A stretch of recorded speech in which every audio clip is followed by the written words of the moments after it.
What's up, everyone? Good afternoon. This is a fantastic Sunday to stay indoors and play Splatoon.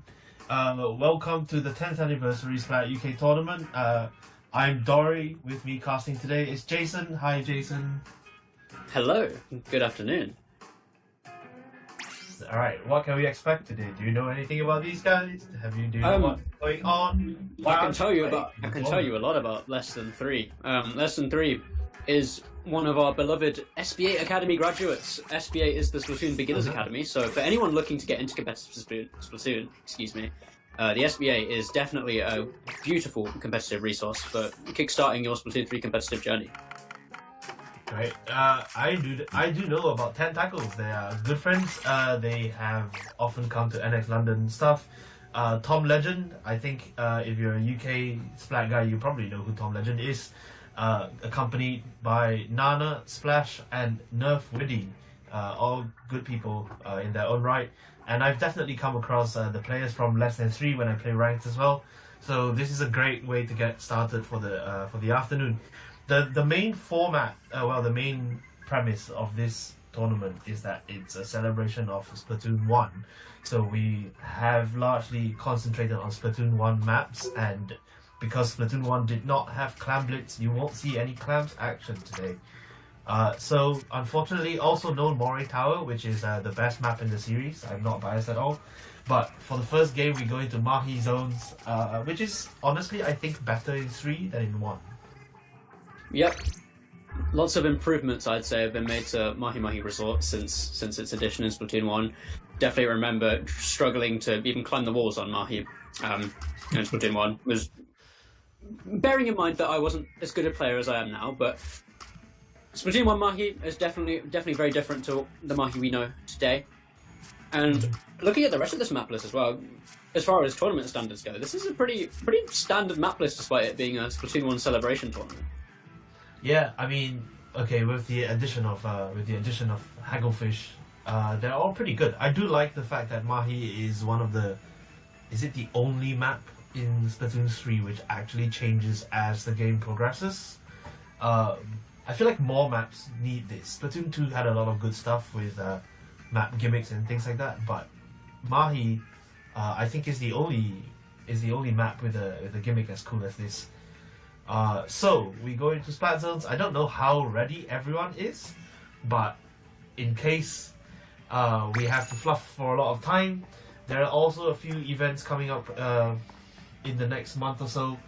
There is a MULTIRUMBLE organized by Pixel Squid, who is also the host of this stream. Lovely Pixel. I don't think he needs any more introduction. He's super cool. Go to MULTIRUMBLE. Look out for the announcements in Splat UK and NX London, and yeah, I suppose they must be readying up and getting into the. Okay, they are great because I think for people who are familiar with competitive Splatoon, not much needs to be said about these maps. Yeah, that's not the only sort of celebration events we've got going on to celebrate the 10th anniversary of Splatoon's release.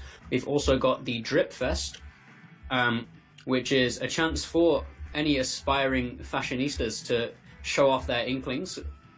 If you would like to enter this and submit your awesome drip, you can do that in the Splat UK Discord server and looking for the 10th anniversary hub category and the DRIPFEST channel. And the other thing we've got going on is some incredible art. Artists from the UK have been submitting their artwork in celebration of the 10-year anniversary, and we've got some lovely pictures that you might have already seen on the starting soon screen. That's also eShop money. That's eShop money. So that's something like, well, I don't know what 10 pounds gets you on eShop, but there you go. If you people who win the art and the DRIPFEST are going to get some eShop credit, which is nice. We are going into the game now. Let's see what these players have got for us. I do know that Less Than 3 plays together very regularly as a team. I know Tentacles is a pickup, so let's see how that measures up.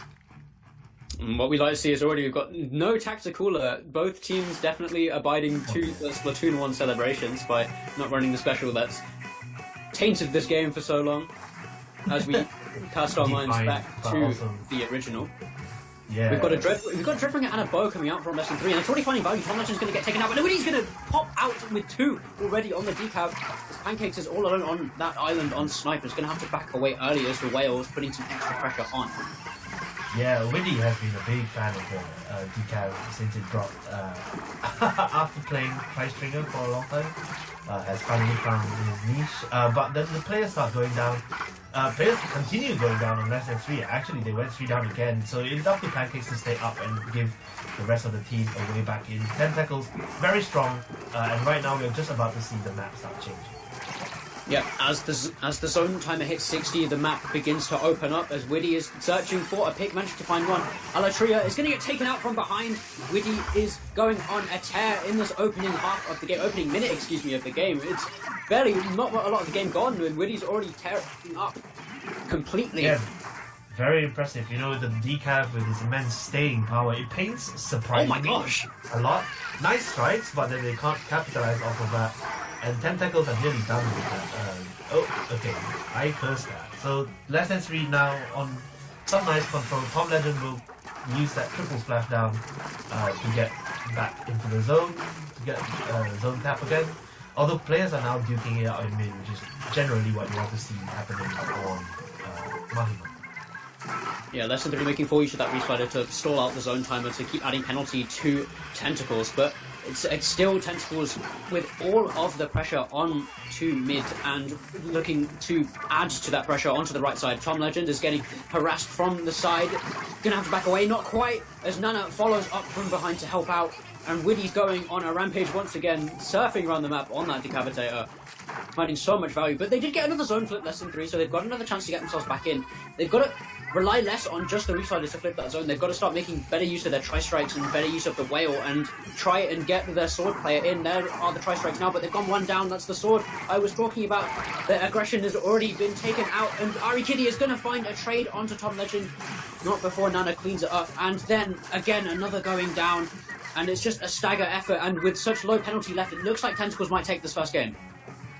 Yeah, this is a game of kind of organization. Even though less than 3 players a team, they have found themselves repeatedly isolated, taken out 1 by 1. They will manage to clutch this out though, and right now they are. Oh yes, they pulled 3 down on Tentacles. Very nice. It's time for them to push up and establish actual dominance in this game. Pancakes gets in position and tries to paint up. So all 3 of them are in position now. Use of specials.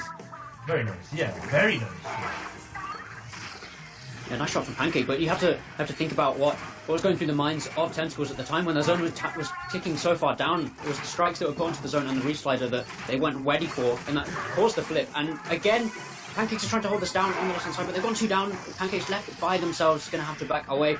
Successful retake from Tentacles, and they find their way back into mid with half the 90 seconds left to go. And hang on, Nana's gone down quite early. Widdy's going to try and build their bubble to stall things out. Tom is going to move into the enemy spawn, trying to push the bow. Pancakes wiser to it. Brilliant punish. But needs some help on the right side, jumping out. Less than 3. I managed to find a zone flip again with the reslider. And Gibbons is going to find a pick here. Maybe a second onto Nana. That's a huge double for Gibbons. Has kept less than 3 in this game. As Gibbons is looking for more value after that Dread Ring and making use of that range. Tom Legend under a lot of pressure is going to get tagged. And Splosh is going to go down as well. A drop from the other side. Widdy's going to come through. It's going to find a pick onto one. Tomlinson with a splash down onto the zone. It's going to find a pick and neutral the zone at the same time. And finds a second and causes a wipeout. Less than 3 in Tentacles going toe to toe. But still Tentacles are on top. Yeah, that was a very nice goal from less than 3 both times, and Tentacles managed to cap it back with Tom Legend's smackdown both times as well. Widdy here sharking, gets 1, likely to get another one I think, but no, it won't survive the 2v1. However, less than 3 do find themselves in a hard position now. That, very very nice Zipcaster actually, just to force someone to both look up and down. You can't do both at the same time, you can't fire that. So if they manage to push this out, they will have to play through overtime. It's looking very good for less than 3 because Tentacles are 2 down at the moment. Big kill. And yeah, and if they stagger on the way in, this is not going to be pleasant. Oh, but that's the sword gone down and Widdy onto the zone, and Splash down combined with the death onto the zone. That's going to cause the flip, and that is it. Tentacles will very quickly and very comfortably take game number 1. That was an interesting one because they looked like they were going to get absolutely steamrolled for a while. They got it together. They found a way to unlock that really quite stressful hold from Tentacles, but in the end it wasn't enough. It's too easy to cheese the zone here. Unfortunately, Mahi Mahi's zone is actually quite small, so several different specials, strikes, Dreadringer, well, not Dreadringer, Zip, Re-Slider. Of course, it always is on a Dreadringer, isn't it? Strikes, Re-Slider, Splashdown, you can insta-cap the zone, and it is very, very hard to fight against that if your opponent has that as the win condition in overtime. Yeah, rightly said, rightly said. Up next, we've got Tower Control on Hagglefish Market, of course, was the only map in the rotation that we've got today that isn't from Splatoon 1, but we needed to flesh out the map pool somewhere. And so we've decided to bring Hagglefish back in. And what's going to be interesting about Hagglefish, I think, is that typically we see it played on zones a lot more, but because we're playing on Tower Control, I think the map's going to open up a lot more, and I think that should play into Lesson 3's favour. Yeah, this is a very, very, like, it's kind of a straight channel, right? Of course, you've got the two flanks on the side, but it's essentially just you're facing your enemy throughout from the first second all the way to the end of the 5th minute. And I guess the good thing is that both of these teams have played fairly kind of midline, frontline aggressive weapons. There isn't anyone that's likely to be sitting kind of just on that tent. I guess, you know, we had use of a bow just now, which could fulfill that role, but all of them are quite mobile. I'd like to see some rail fighting going on in mid, just because it's so hard to take a position on this map, especially that second checkpoint, which you really need to use some rail force to blast through, or some rail strength to defend it against. I'm really excited to see how these two teams are going, especially, yeah. And while Tentacles run a very aggressive comp, we've got the Emperor Dualies that Tom Legend is running and the decal from Widdy. And then on the opposite side, we've got Lesson 3 that are running a very defensive comp, very more setup heavy and a sort of stall type comp they've got going on, especially as you mentioned with the bow, with the Toxic Mist and the Whale, and that sort of long range pressure they can keep up. You'd think that Lesson 3 might have an advantage here on Hagglefish Market. As you said, it's a very long map, very hallway map. There's not really a lot of place to move, but I think that sort of setup might help them, especially if they can get a good push going, because the start of Zones Mahi started with Tentacles with full aggression going all in from the get-go, and finding 2 picks that we saw from Widdy was a nice double to open things up for their teammates. But I think on Hagglefish Market it's going to be more difficult for Widdy to sort of find that. Perhaps Lesson 3 going to be watching out for what Widdy might be looking to do on the flanks. Same for Tom Legend. It's that aggressive duo that we've got from those that Lesson 3 really need to be careful of. Yeah, I wonder if we'll see any real like comp changes. I do know that some of these players flex quite a few things. Tom Legend plays probably a handful of weapons equally well, so this will be interesting. The Perry certainly did a lot of fantastic work just now, and I know that Widdy on that decaf is actually such a menace. But then they all have really funny pocket weapons. Widdy is a big fan of Big Swing. Just so, it's such a crazy thing to play against a Widdy when the Big Swing is out, and then you're like, oh my god, actually this is kind of hard to fight against. But as well on the side of Lesson 3, you know, they have I guess they've been playing quite a lot of other competitive stuff as well. It is more kind of centered around what is kind of the general meta game. You have things like, you know, short players, edit players, but let's see what happens right now. Yeah, we'll see if Lesson 3 look to change their comp going into this, and hopefully we'll see some more interesting picks coming out. We've got S-Blast and Splashdown and the Vanilla Splash Shot this time, so 3 weapon changes and a Squiffer coming out and the 4th throw from the opposite side, Tentacles. Big comp changes going into this next game, Dory. Yeah, big comp changes and very much a shuffle up. I guess reflecting the way the map works. This is very interesting. I certainly don't think I knew Nana played Squiffer actually, so this is very fun. But both teams, poking around the corners, looking to establish a real proper front line. Lily already getting punished for overextending early, and both sides go one down. These are some really early specials as well. So Tom Legend is going to go down here. Neither side with a rail advantage right now. Wow, very nice from Altalera just going into the S Plus like this. S Plus has seen a great increase in pick rate recently. Just some really flexible strength on that weapon. But it's Tentacles pushing, so who knows? Yep, Tentacles pushing. Nana and Woody bring the tower forward as Tom Legend looks to find some space onto the enemy ramp. Shut down by Lynx. Lynx looking to keep Nana away, but the Zuka is going to get a double on the tower before the bubble could be activated. There's just Nana left, and Nana's going to get taken down as well. And Tom Legend has jumped in as well. A big stall, a big stagger from the side of Tentacles, and now Lesson 3 are surging into the midfield. And that's what I was talking about. Now that they get set up like this, they can hold this space with their stally utility. As Woody is going to drop into the right side, find a pick, but is going to be forced away for just a bit, and then there we go, shut down by Ari Kitty. And another Zuko at the ready for Ari Kitty and the Whale. It's now going to be Lesson 3 surging forward. Splosh is going to have to back away and give up the space as they approach the second checkpoint. Yeah, very nice on Lesson 3's part. This is the first time they've got a lead in the whole game so far. Widdy very, very cleanly going to get some picks here. Drops in like that. I think this is Widdy's slight tendency to kind of get isolated from the rest of the team. We've seen that a couple times. But nevertheless, very, very effective gameplay.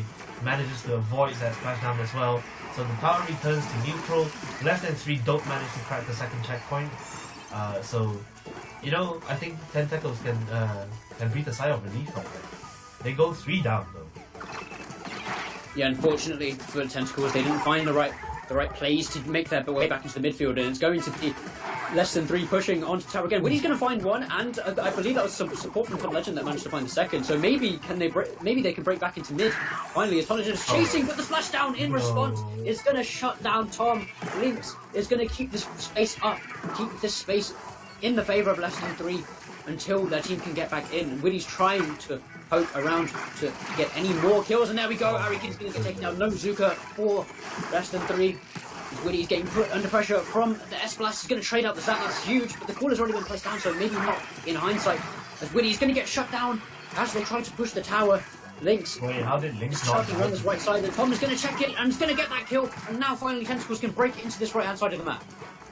That was a wild exchange, honestly. I thought Lynx was going to be dead to that Booyah, but he didn't keep it up just in time. There's some very interesting use of space.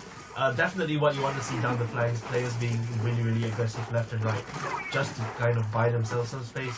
And what's more important is that, even if these players are fairly new to comp, they are doing all the right things. They are covering for each other, they're pushing at the right times. It's really, really nice to see. And right now, Lesson 3 are actually mounting a really good defense. Tentacles have come in once or twice while they've had a man advantage. But Lesson 3 have backed them out each time. Tom's going crazy, honestly. Crazy double, managing to avoid the Booyah and even being put under so much pressure, managing to find 2 of those picks, allowed the rest of their team to break into this right-hand side of the map, as I said before, as Lynx is trying to put on pressure in court. Is going to have to back away, and the Bobble's going to get shredded as well. Lynx's splashdown charge is going to surge forward with it, and is going to get surely one off of the cooler placement. Splosh is going to respond in kind. He's going to have to back away into mid, can't find the trade onto Ari Kitty, and that is a delayed wipe. Very, very nicely played from Lesson 3. I think they've definitely learned what Tentacles are capable of, and now they don't want to put themselves in too much risk. It is only half a minute left, of course, so as long as they can stop Tentacles from mounting a sustained push and touching that second checkpoint, they will actually be home free with the second game. Yep, low time left. Lynx has got another splashdown at the ready. We're looking at Ari Kitty to potentially get another Zuka set up. But that's 2 down for both sides, I believe, as Altalera is trying to stall on this tower, is going to make use of that AoE from the S-Blast. But someone crosses onto the top somehow, and someone gets the kill. Hang on a minute, the bubble's been set up as well. This could be a comeback for Tentacles as they stall the tower. There it is! A huge clutch play from all members of Tentacles, and they take this game and the set 2-0. Yeah, wow. Really, really good awareness just to stack bodies on the tower right at the end. They knew that was what they needed. They had the two bubbles to do that. The bubbles have been doing huge work for Tentacles the whole time. You'd think double bubble is not a good pushing strat, but I guess on tower control it works. Just put one on the tower, and then they can't get you off. So there you go. That's 2-0 to Tentacles. I mean, fantastically played because less than 3 looked like they were just about to go home with it. I mean, I probably cursed that. That's the commentator's curse right there. Sorry, guys. But fantastic. I'm not sure if this is a playoff 3. It's a best of 3. So unfortunately, that will be the game going to Tentacles. Well played from less than 3. Good job, guys. Yep, GG to less than 3, but congratulations to Tentacles as they take the first set in their group. They'll be going up against Sata Andegi next to decide who gets that first seed potentially going into the final bracket. Oh man, Sata Andagi is such a high-powered team as well. I know the name, I recognize the name from Azumanga Daioh. Fantastic name.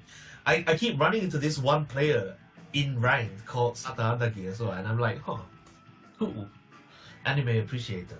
But they are probably the high-powered team of Group A. So we won't get to see any of that. The next game we are about to go to is Group B, where we watch the other high-powered team, 3 Point Divers, versus There Is Nothing We Can't Do. Jason, I'll let you introduce these guys. You know them very well. Yep, 3 Point Divers, of course. I think at this point, have definitely made a name for themselves in the high-level competitive scene. Seeded Luti Division 1. Yeah.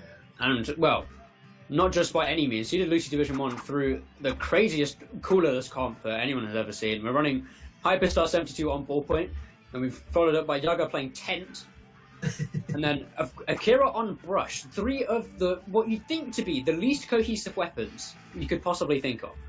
But they make it work. And on top of that, really entertaining. Minus Lucy, who's not here today, they've subbed in Robin, who will be playing the Custom Blaster. So pretty much their standard comp for this tournament, and I'm sure they'll be looking to take the crown for this 10-year anniversary tournament. Yeah, I think it's going to be definitely them versus Sata Andagi. Also some Div 1 players on that. So that's going to be interesting to watch. Obviously, very, very stacked.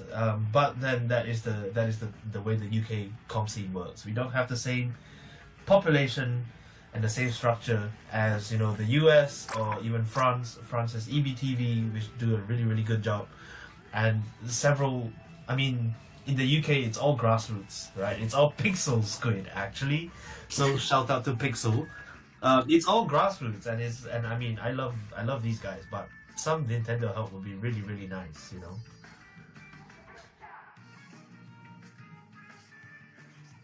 Jump to a quick break. All right, okay. We'll take a quick break while we load the players into the next lobby, but stay tight for sure.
Look at that. Look at that name. Hi everyone and welcome back to Splat UK's 10th anniversary Splatoon 1 celebration, where we celebrate with, well, a focus on Splatoon 1. And now that Hammerhead Bridge has been completed, I guess the map is maybe less interesting than it used to be. Although because people don't play it often, there's still tons that can take you by surprise. So Hammerhead Tower Control, Museum, Rainmaker, and Bluefin Splat Zones, all Splatoon 1, what do you call them, favorites? I think Hammerhead was definitely a fan favorite. At least for me, I definitely enjoyed Splatoon 1 Hammerhead. It definitely had a lot more uniqueness than it does in the current game. Definitely a lot more linear now in Splatoon 3, but Museum and Bluefin I think definitely have a place somewhere in my heart. Yeah, but Museum doesn't have that extra spinner now, right? So it's lacking stuff near the spawn. It used to feel a lot more cramped, I think. I never played Splatoon 1, so all my opinions are based on what I've seen of the game and of Pixel making noise in Tottenham Court Road Starbucks when we set up a Wii U. So that's that. But it's going to be fun. I think, I'm going to try to be optimistic here, but I feel like this is going to be really one-sided. So this will be interesting to watch. 3-point divers, of course, as Jason said right before the break. Division 1, very, very solid high-level Splatoon players. Whereas Nothing We Can't Do is a team formed of Porion, Lil, Nagi, Irui, and Groot. Like, these are all players that this is a pickup. So let's see what they can do against an established team. It'd be quite interesting to see what kind of comp they bring against 3-point divers. But yes, as you said, a tall order for Nothing We Can't Do. But as is, if they stick to their namesake, maybe we'll see them take a game. Maybe we'll see them take the set. We never know. And with these kind of maps we've got from Splatoon 1, it really is up to either team, I think, to take this one. Yeah, I actually, just going back to see some Splatoon 1 gameplay, actually I think Dude has been doing quite a lot of Splatoon 1 recently. And just seeing that sort of gameplay again, it just kind of makes me realize that the main thing missing in 3 is a sense of space, right? Like you play Splatoon 3 and it's very much, okay, everyone goes to the middle and fights, and then that's it, right? Like, who wins the fight wins the game. But in Splatoon 1 there was so much more kind of hiding around and being sneaky and like taking funny alternative routes. And I think people do try to do that. There is, okay, I sound really negative about this, but there is quite a lot of fun thing you can do on Hammerhead, especially in solo where there's much less communication possible. But here we are in a team environment. The weapons, Yaga isn't on 10th actually, so this is going to be... Oh well, there's double ink mine as well for 3-point divers. Yeah. Interesting to see how they set this one up. I think their plan is to set up a trail of ink mines on their ramp and just deny any kind of entry and any kind of sneak through for Nothing We Can't Do. And Akira's already got early pressure and some early space claimed already. Yaga, Robin, and Akira will surge forward, and already 2 down. Robin finding one and the Hammer finding the other. Just Davita and the edit left to pick up the pieces. Nagi's looking for a snipe onto the tower, but Hyper is going to get taken out. No inkjet available, but the splashdown is going to cause some havoc in enemy court. Robin holding that fort down on the right-hand side as Akira is going to go into the enemy spawn and go for a flank behind, and is going to be able to find one, not quite finding the second. And it's looking like 3-point divers are going to find a very, very early third checkpoint. Oh my, that splashdown is rude. But yeah, that's what you do on a map that is as straight as this. If you find the W key, that's the game. That is the game indeed. 3-point divers with their huge levels of aggression. From 3 points they will dive at you, and from 3 points they will absolutely take you out. My goodness, what a statement game for the opener of round 2. Very, very impressive. I mean, we always knew these guys were good, but then you never quite you never quite know until you have to face a team like that, and then you know that they're just going to hold forward on you, and it's kind of terrifying, honestly. Like, you know that they're going to win, but you have no idea how hard they're going to. The next map is fortunately enough not quite as linear as Hammerhead. I do actually really enjoy playing Museum, despite its it doesn't have the kind of flanky vibe that it used to have on Splatoon 1. It is certainly much more open now.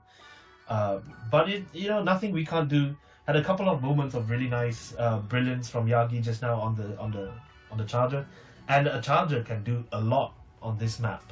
So very easy to shut down as well. Yeah, definitely a lot of room for the E-liter to function here. But we didn't really get much time to talk about the kind of comp that Nothing We Can't Do were running. They were running a double backline. They had both the edit and the E-liter up. And into a comp like 3-point divers, where they're constantly running at you with these aggressive short-range weapons, it's difficult to get yourself set up and sort of counteract that. So maybe we'll be looking at the edit to sort of reposition and put themselves in more aggressive places to maybe stop any early entries from Akira or any early pressure from Robin. A more front/midline edit would be very useful, and then the meter can provide jumps in whenever anyone gets taken down. But that again is dependent on setting up faster than the 3-point divers can get at you. So Museum, Dalfasino, Rainmaker, sometimes very, very stally, especially because it's quite hard to get the first checkpoint. After losing a fight in mid, it's not even that easy to push the Rainmaker onto the checkpoint, especially because it's quite close to spawn. Very interesting to see what kind of strategies they will take. They do know that the 3-point divers are going to run at them now, so Nothing We Can't Do have to come up with something they can do to slow that down. Right. As we go into Museum, it's a very, very tight-knit map in some places, but very open in the midfield. So it'd be interesting to see if Nothing We Can't Do can set up better in that midfield and sort of allow their shorter range weapons. I believe I think it was a Stamper and an S-Blast they were running. Correct me if I'm wrong.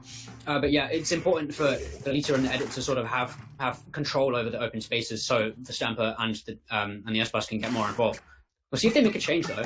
Looks like they are going to, and they're running. My goodness, what on earth am I seeing? Dory, what is this? I think they're mean. There's like no explanation for this. Like, it's just like core umbrella.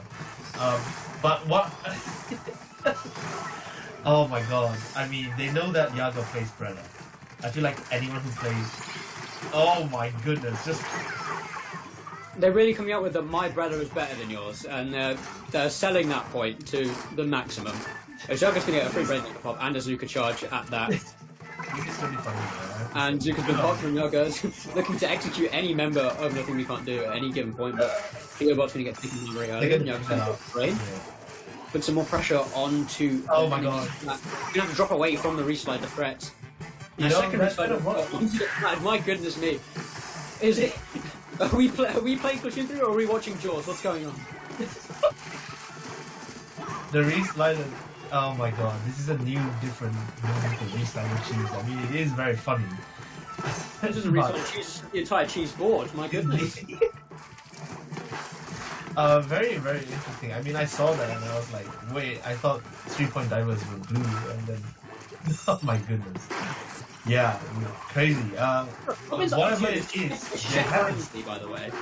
Yeah, Chef Ramsey. They have pushed the 13, which I think honestly isn't probably...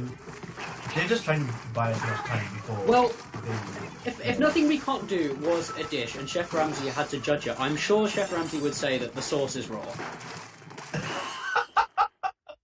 There we go. That's really entertaining. Thank you guys for doing that. That is the spirit of Splatoon. I do like the game when it's goofy, and that was certainly goofy. Well done doing what they did against 3-point divers. They certainly came to have fun, so that's that. Yeah, and in rather anticlimactic fashion, 3-point divers will take the victory 2-0, and will move into first place in their group, looking like they are secure for the playoff bracket. Yeah, that is actually the end of our current casting block for a bit. We are going to hand over, but please remember to check out Splat UK server, Discord server. There's many more things going on, not just this tournament. There's going to be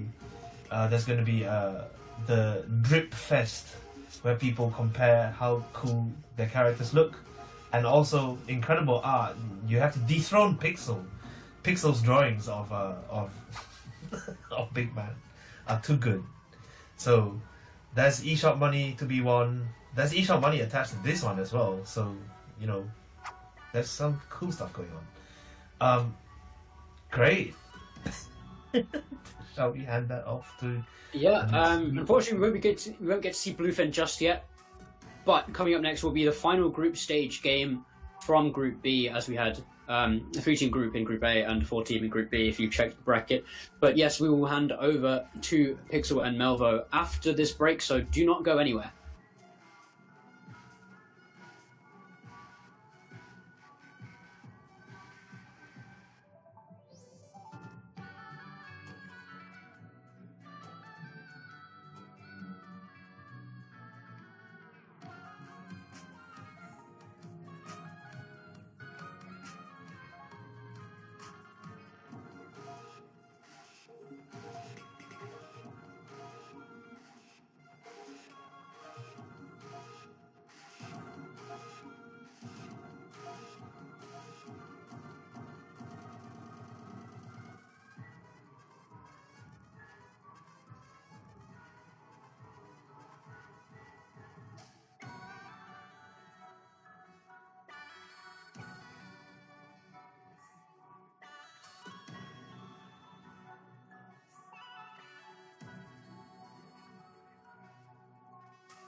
Hello, hello, hello. Welcome back. I am Melvo, and I am joined today by Pixel Squid. Hello. Hi, Pixel.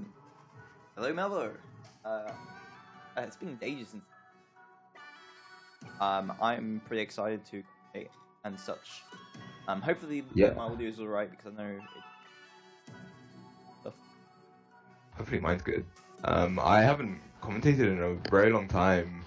After that Dory and Jason performance, Oh yeah. I will not be able to be up to their level, but I will try my hardest. For sure. But yeah, we are slowly about to start round 3 of the groups before we hit semi-finals. The top 4 basically. What do we have? We have Mako Tower Control, right? Yep. Mako Tower Control. Then the Founder Heights on Splatoon, a personal favourite from 1, even though it's very annoying sometimes. Yeah, that's a controversial opinion. Flounder Heights Yeah. Zones is favorite from 1. Although in Splatoon 1, there were a lot of like alleys that you could go through, which is always fun to see different ways to go into the match. You know, it wasn't just going up the ramp, go around. Splatoon 1's fun. And then the last map mode is Hagglefish Market on Rainmaker. Yeah, for sure. Which we early on saw like amazing comeback in the first round of the groups. So hopefully we see something. Yeah, Maybe that was something. amazing. We'll see. Interesting. And Hope we get some games like that again. Yeah. There's nothing we can't do is back from the amazing cheese umbrella game from the last match as well. The Quadrella, yeah. Yeah. Again, we're this time against Nintendo Switch 2 experience, which I'm assuming because the captain is was it how you? I'm terrible names. Wuta? Wuta? Yeah, Wuta. Yeah. Wuta, yeah. They mentioned Vice they went to a Nintendo Switch 2 demo experience probably. Oh, okay. They named them that. They have the Nintendo Switch 2 on the brain, yeah. Yeah, got to. Yeah. You excited for the Switch 2? Yeah, of course. Got pre-ordered. Mario Kart. Oh, yeah. Multi-Rumble. Switch 2. Multi-Rumble. Exclamation mark, Multi-Rumble. Exclamation mark, Multi-Rumble.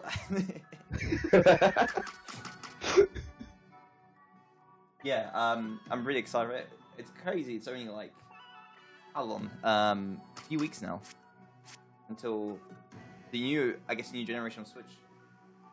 But I feel like a lot of Splatoon players will be sticking to the Switch 1 for a bit longer until hopefully you announce the game. Yeah, that's me. I'm one of those people. Really? Yeah, I'm not surprised. Switch 2 is really fun though. Are the teams geared up, ready to go? Yeah. Pressing ready now. Let's see the players. So on Nintendo Switch 2 experiences, Wooter's their captain. They have Blue, Fabian, Ash, Hilko, and Chrissy. And then there is nothing we can do. Porion, who's a French player, Skay, Nagi, Clearbot, who's in chat, and then Dark 2 is their sub. Yeah. I wonder if they are gonna stick to the Brella comp though. The Quadrella comp? Yeah. They might. They might. We see. Like they got 40 seconds until they goes into the game. So yeah, they're all running up, but much slower. Because I notice teams usually they take forever to like ready up, or they're confident. They know what weapons they're going into this game. But yeah, they go like straight in. Yeah. Everyone presses A straight away. Or I know some teams that play mind games with others, of just like taking forever, even though they really knew what they were doing. I'll be honest, I've done that. I do that all the time. I've had my weapon already ready, and then I'll click it, and then I'm like, wait, let them think that I'm gonna change, and then I'll go back, and then I'll just wait a bit, and I'll go back in with the same exact weapon and like gear loadout. just to keep them on their toes, you know. Maybe I am going YouTuber this time. For sure. Maybe, and I already don't know, boohoo. Oh, that's not even that sounds wrong. But like, I already picked the wrong map stage because I'm multitasking. But let me quickly. Oh. It's fine.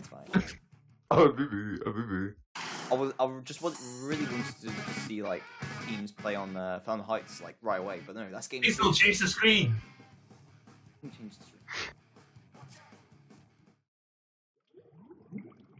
What's happening? Oh, they're still loading up. No, see, Dory doesn't know the context. Like, glad that I didn't listen to Dory there. Screaming. They're still loading up. Okay, it's Macomart Tower Control. Yes. Yeah. Macomart.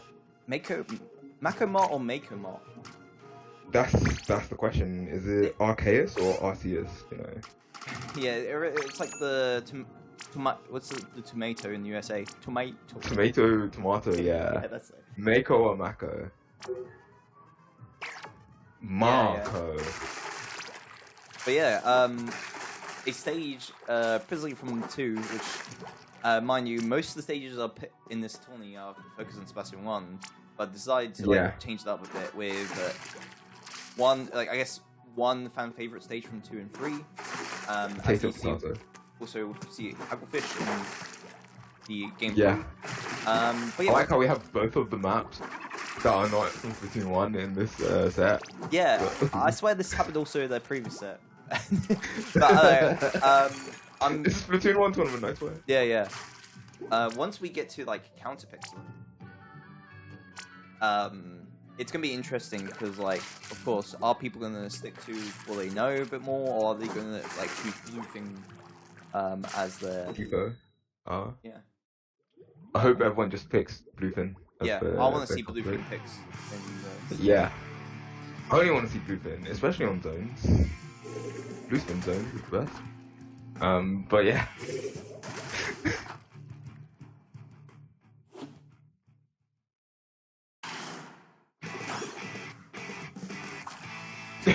Yeah, I get you.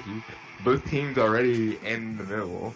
No one's quite on the tower, but some players from There Is Nothing We Can Do are finding out there's nothing they can do, but Nagy does get a pick. Nagy's still alive. Going down to Fabian. And some strikes now.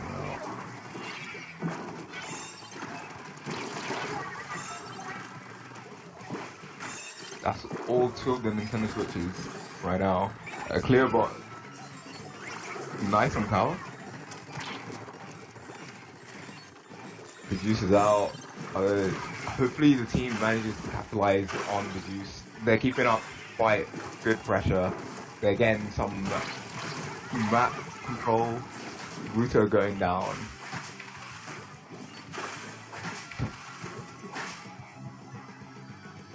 There's currently 3 down on There's Nothing We Can Do. But they're still, the tower's still going.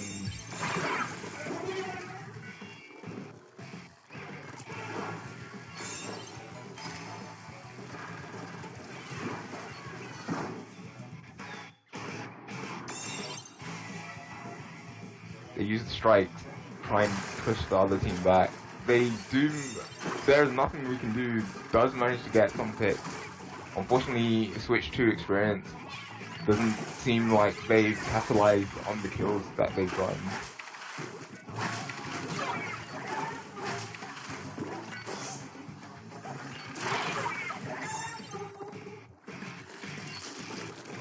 Yeah, quite a risky place to use their zip, but yeah, take the risk and then Tao's still going around this around the first checkpoint area. Hasn't quite made it to second checkpoint. Currently, Maggie getting some really good picks, being really sneaky with that roller.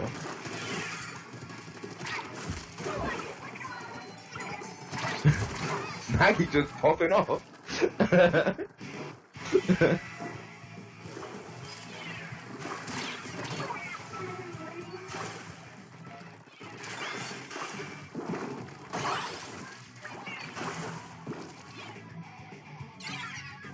Yeah, getting the wipeout just on the final checkpoint, I think, for Nintendo Switch 2 experience. For the Nintendo Switch 2 experiences, I guess there's nothing they can do. Am I just gonna keep making these kind of clips off? But yeah.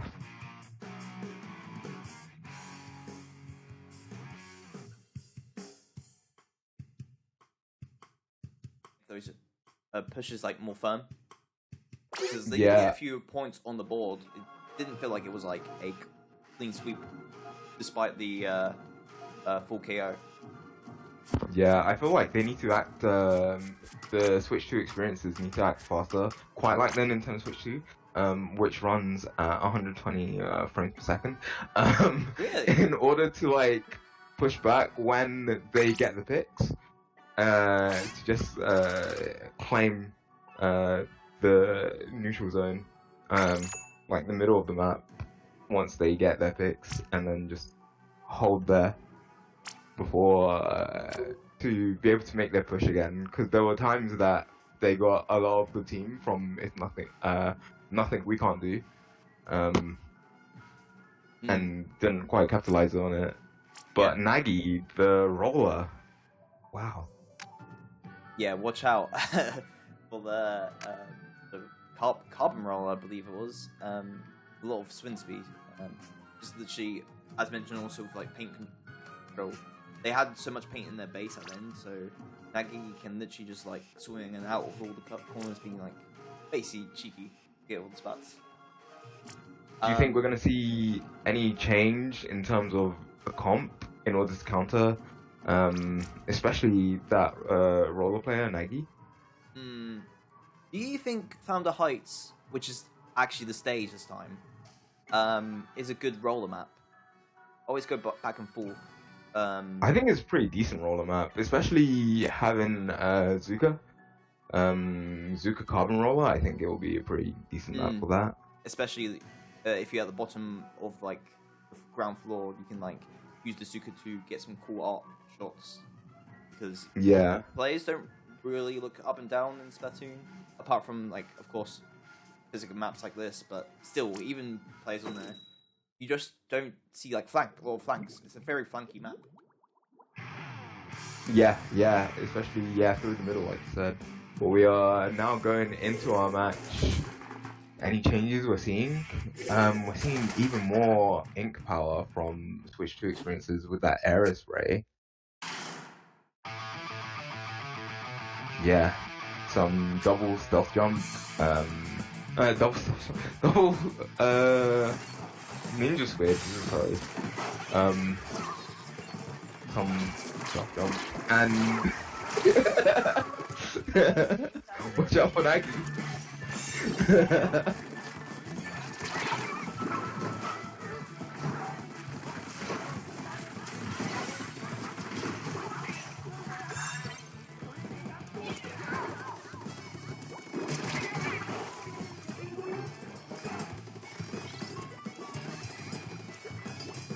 Yeah, they kind of rushed the crab tank when it wasn't quite the exact right place. But it looks like nothing we can do. There's two members of their team down. One's behind them. One is behind Switch 2 experiences, but they get taken out.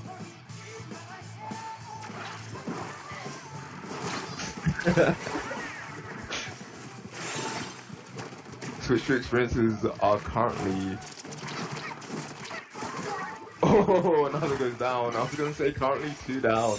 I was 3 down. I was so invested in that. I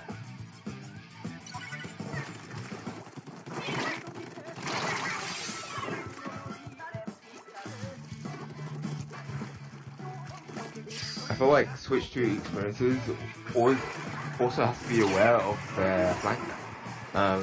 Just because of Maggie always coming in. That Zuka's out, that Zuka that I was hoping for. It's that third arc shot.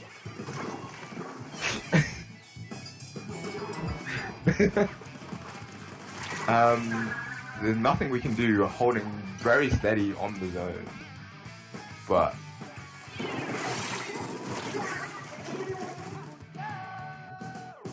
fortunate for Switch 2 experiences. I think zones was probably their big chance to win, just because they had pretty good taking power, especially with the aerospray. But yeah, I think it was just a lack of aggression, and also not being fully aware of their flanks. But they played an extremely good Yeah, game. I think in both games they were trying to, like, there was some good like key points where they were trying to win some points back over the zones. But yeah, just unfortunate. And just maybe it definitely Found the Heights is definitely one of the more trickier zones maps compared to like other maps in this tourney as well. Yeah. That ends group stages, and we're on to our top 4. Which I need to check the bracket and stuff, so we can talk about that more after a break. After the break. See you there.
Good afternoon once again, everybody, and welcome back to Splat-Ten, our 10th anniversary celebration of Splatoon's release.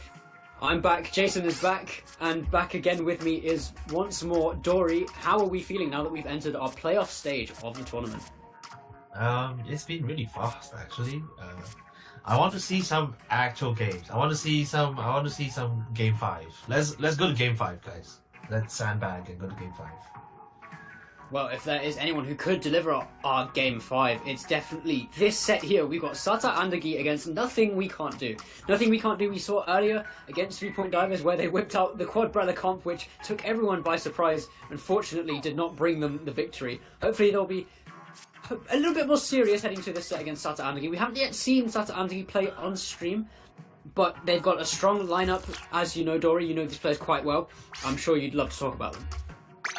Cool, yeah. This is a good group of people. I think they're mostly Div 1. Tamako, Zune, Sadie, you know, just like really good players. Let me get the thing. Yeah, Sadie, Zune, Tamako, Nami, just like all really solid players in general. All frequently run into in paddling pool and things like that. I mean, I cast paddling pool. You guys should play that as well if you want some real high, a bit higher level experience. But very, very established names. You know, they've been playing for a long time. Here we go. I mean, they're very, very just kind of fun players to watch. Even though we are probably going to see pencil gameplay. Finally, boo! I hate pencil gameplay. Let's not focus on that. But Museum, D'Alfonsino, Tower Control, fun. Okay, to me, Tower Control is the most fun mode for Museum. I think, competitively speaking, probably a bit suboptimal, but it's very entertaining to play, and certainly I'm sure these players are going to give us something to watch. Like we saw Nothing We Can't Do just now with Nagi going in with that carbon. It's fun. I do think that very much the kind of gameplay that was seen on Flounder Heights can translate here with the verticality, and yeah, I mean these players are all like really experienced. I just want to watch them have a good old fight, have a good old pub brawl. Yeah, I'm sure we'll get to see Sata Andagi take the fight to Nothing We Can't Do, but I'm sure Nothing We Can't Do are going to look to take some games off of our resident competitive players from the UK and their associates in Tamako and Nami, of course, two non-UK players, but definitely very strong in their own right. Be interesting to see how Nothing We Can't Do can shape up after their previous comp that we saw against 3 Point Divers. We saw them run the Lita and the Edit. It'd be interesting to see if they pick that kind of double backline approach again going into Sata Andagi. I think it might benefit them more if they do that, because it's possible that we'll see Sadie running the pencil on some of these maps. Maybe on Museum D'Alfonsino we'll see Sadie bring out the Sniper Rider.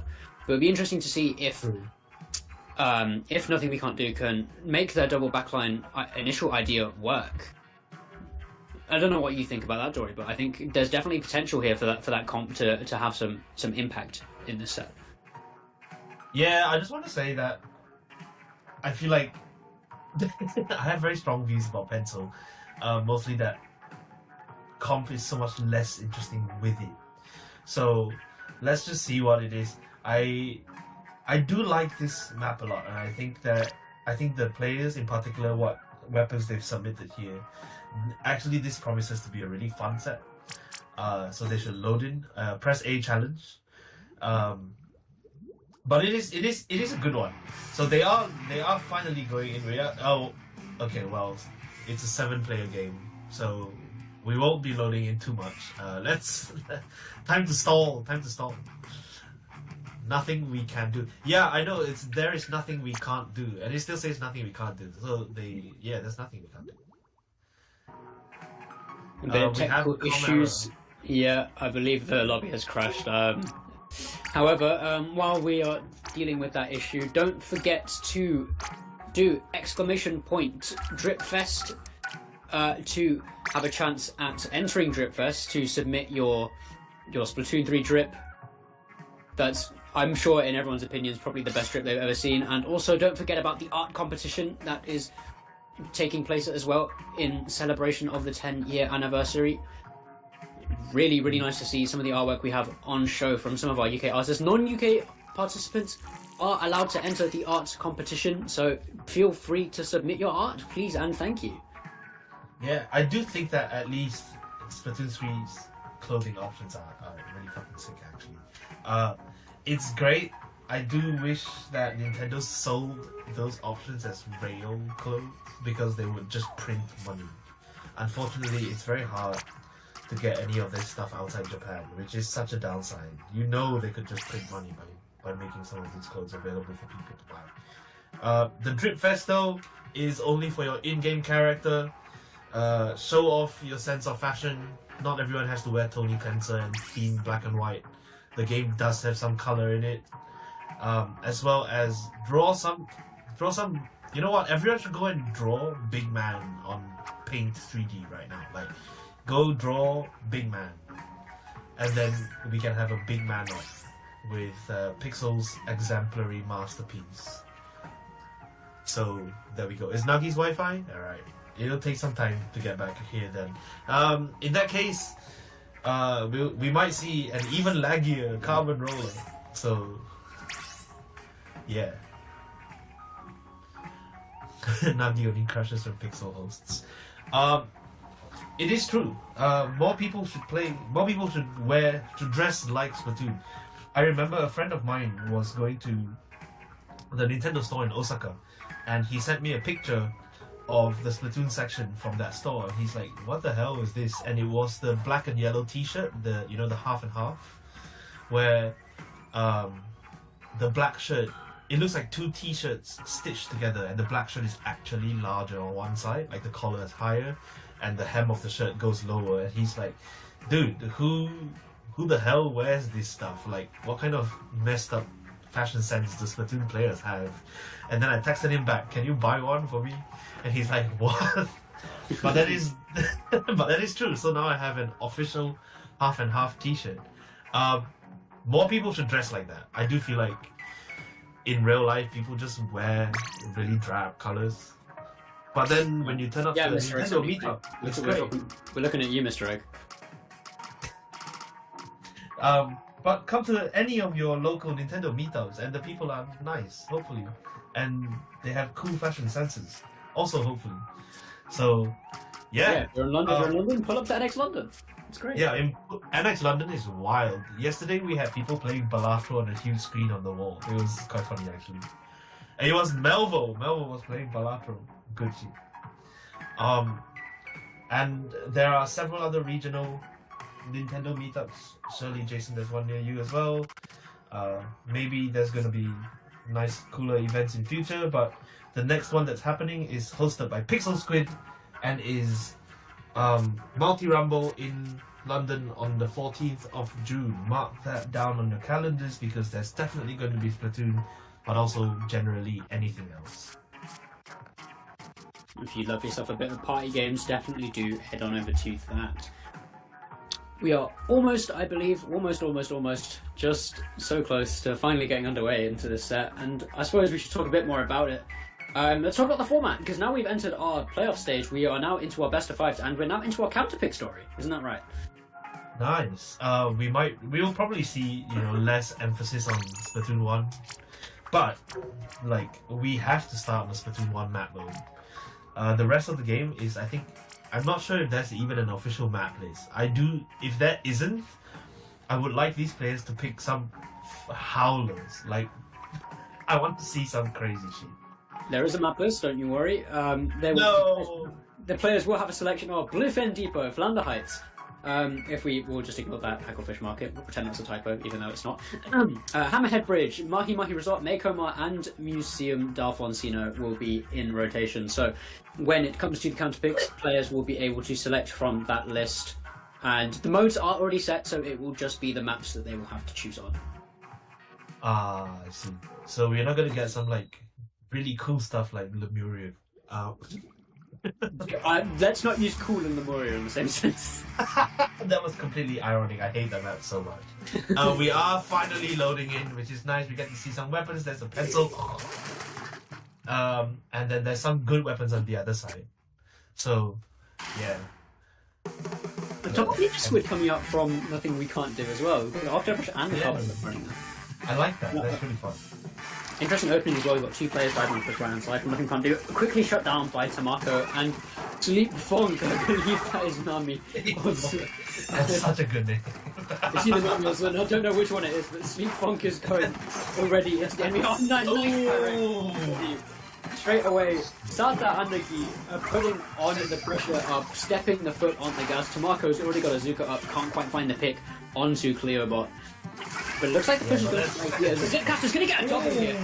A play that is an intentional rhyme, but that was sublime. There we go, Sata Andagi having to jump out. But that was really nice. Nearly touching the second checkpoint. The second checkpoint, of course, much harder to crack than the first one. First one's just kind of keeping the power in mid for a while now. But Nothing We Can't Do. I feel like these two players probably overextended just a little bit. They won't be able to capitalize on the mid control that they didn't actually even have. So yeah, there we go. Sata Andagi firmly back in mid now, painting up and even getting onto the platform of there is Nothing We Can't Do. So yeah. We also come out early and the tactical 3 specials now in total used by Sata Andagi. The didn't quite see kill though, and the crab is going to be put out in response from Nothing We Can't Do. As the members of Sata Andagi are trying to flood their way into the enemy spinner, they're not going to be able to break the checkpoint because the rollers managed to find their way under the tower, and Cleobot is trying to stall out mid, but the machine is going to find that crucial pick as Nagi tries to chase, but Sata Andagi is going to kill Nagi's. Everything's rhyming with these players and these teammates, but that is a wipeout in hindsight for Sata Andagi. That's really, really nicely played. We nearly, you want to win those fights, but then you trade like that. It's just such a pity. And getting caught out there is also such a pity because now they will find they can't make the push as strong as they want. Ooh, cheeky. And this is the first wipeout that Nothing We Can't Do has managed to inflict on Sata Andagi. Now they really, really have to take the mid before they can do anything else instead of. Oh, nice Zipcaster, getting one. Not quite able to get the second one, but that's really nice. You take down the pencil. Huge pick just to make sure that Sata Andagi doesn't have quite as much staying power as they would like to have on the defense. And, really nice pick from Nagi here, waiting for the jump in. Will get a second, nearly a third. Oh my god, perfect positioning. And this is a strong position for Nothing We Can't Do. They are going to enjoy playing themselves here. Yep, they've definitely made their way onto the plat. They're trying to hold the space for the moment, but Nike's getting taken down early. That's not what you want to see. Sadie's managed to recover the lost pieces, the stuff that Andagi spilled initially, but Skay's already putting some pressure on the tower. Cleobot's going to back away. And that is a shutdown. Tamako's gone down. Skay's trying to get another Zipcaster out onto the pencil. He's going to find the kill before they can pick up their tactical cooler. And the machine's trying to pick up the pieces that are scattered all over the map right now. But it's another 2-down situation, a 2v2. Sata Andagi and Tamako are trying to combine. And there it is, the wipeout. The team fight from the two of them is going to is going to keep the lead for Sata Andagi. That was really nice from Tamako, just surviving that 1v2 using the tower as cover. Very, very well played from these two. And we thought that Sata Andagi had been very strong the whole time, but Nothing We Can't Do just kind of walked in after getting that wipeout and also cleared 2 checkpoints. So it is a matter of 2 checkpoints on each side having been cleared, and the rest is detail, right? Right now Sata Andagi actually way in the lead, all the way in here, being a nuisance, just pushing them that they have touched the 3rd checkpoint.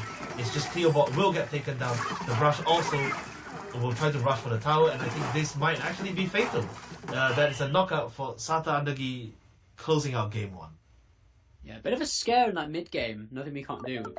Beginning to take some space and manage to stagger out their opponents very well and take control of that plat, but just not finding that final sort of setup that they needed. They needed a special other than the Zipcaster, which is, yes, in finding so much value, but they really needed someone else to pick up a different set of utility to keep Sata Andagi out of their spinner, and unfortunately they didn't find that, and that's why Sata Andagi were able to defend so successfully and take the first game. Yeah, that's really, really good. The strength with which Nothing We Can't Do managed to pour forward the instant they actually got their pieces in order, Sata Andagi are going to not want to repeat on that. Because that was definitely a scary moment for them, even though they managed to defend and knock out at the end. that was basically the only opportunity that Nothing We Can't Do had the whole game, and they really nearly forced the issue there. Very encouraging gameplay. We are now going to wait for the counter pick coming from the side of There's Nothing We Can't Do. It is Rainmaker, so they have to just only pick a map that they want to play on, and then we'll go straight in. But like, that was such a good game. That was entertaining. That was truly entertaining. Yeah, definitely. It's a very back and forth game to kick things off in our first semi-final of Splat-Ten. I wonder what kind of counter pick that Nothing We Can't Do will kind of go for, because judging by the comp that they were running in this map, I feel like a Mako Mart would definitely suit them. A lot of close quarters combat, a lot of high changes in topography of the map, that kind of deal that allows the Carbon and the Octobrush to shark successfully and hopefully catch the members of Sata Andagi unaware. Yeah, it's very interesting because we know some of these players are very strong. Close quarters fighters. Tamako had just like a really incredible moment just there beside the tower earlier. Just fantastic gameplay all around. We want to see more of that. There's just going to be so much fun from these players being able to really play to their strengths throughout.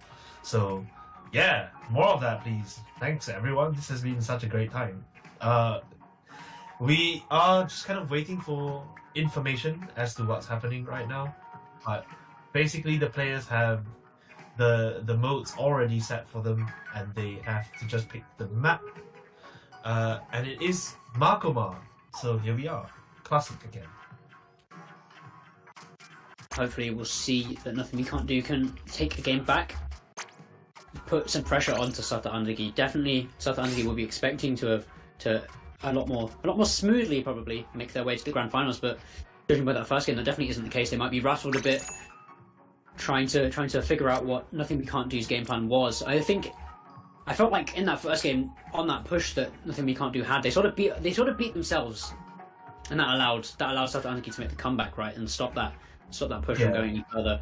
I feel like if Nothing We Can't Do can realize that they need that extra layer of offense to keep things going and keep Sata Andagi out, they can definitely take a game there. Yeah, that's really nice. There is going to be a lot of close quarters fighting, but we know that the weapons of both teams are more than capable of that. That Octobrush is going to enjoy being on the stacks, and the Zipcaster on Makoma, that can be truly devastating. We saw Zipcasters being used to great effect just now, and honestly, I'm really excited to see what's going to come of this, because Zipcaster here is it's just such a scary thing to face down when you know the other Zipcaster player, when you know the Zipcaster player knows what they're doing. So it's very interesting. I wonder if you'll see very many changes. I expect that the pencil will stay in place, because pencil's always good on this map. But who knows about the rest, honestly.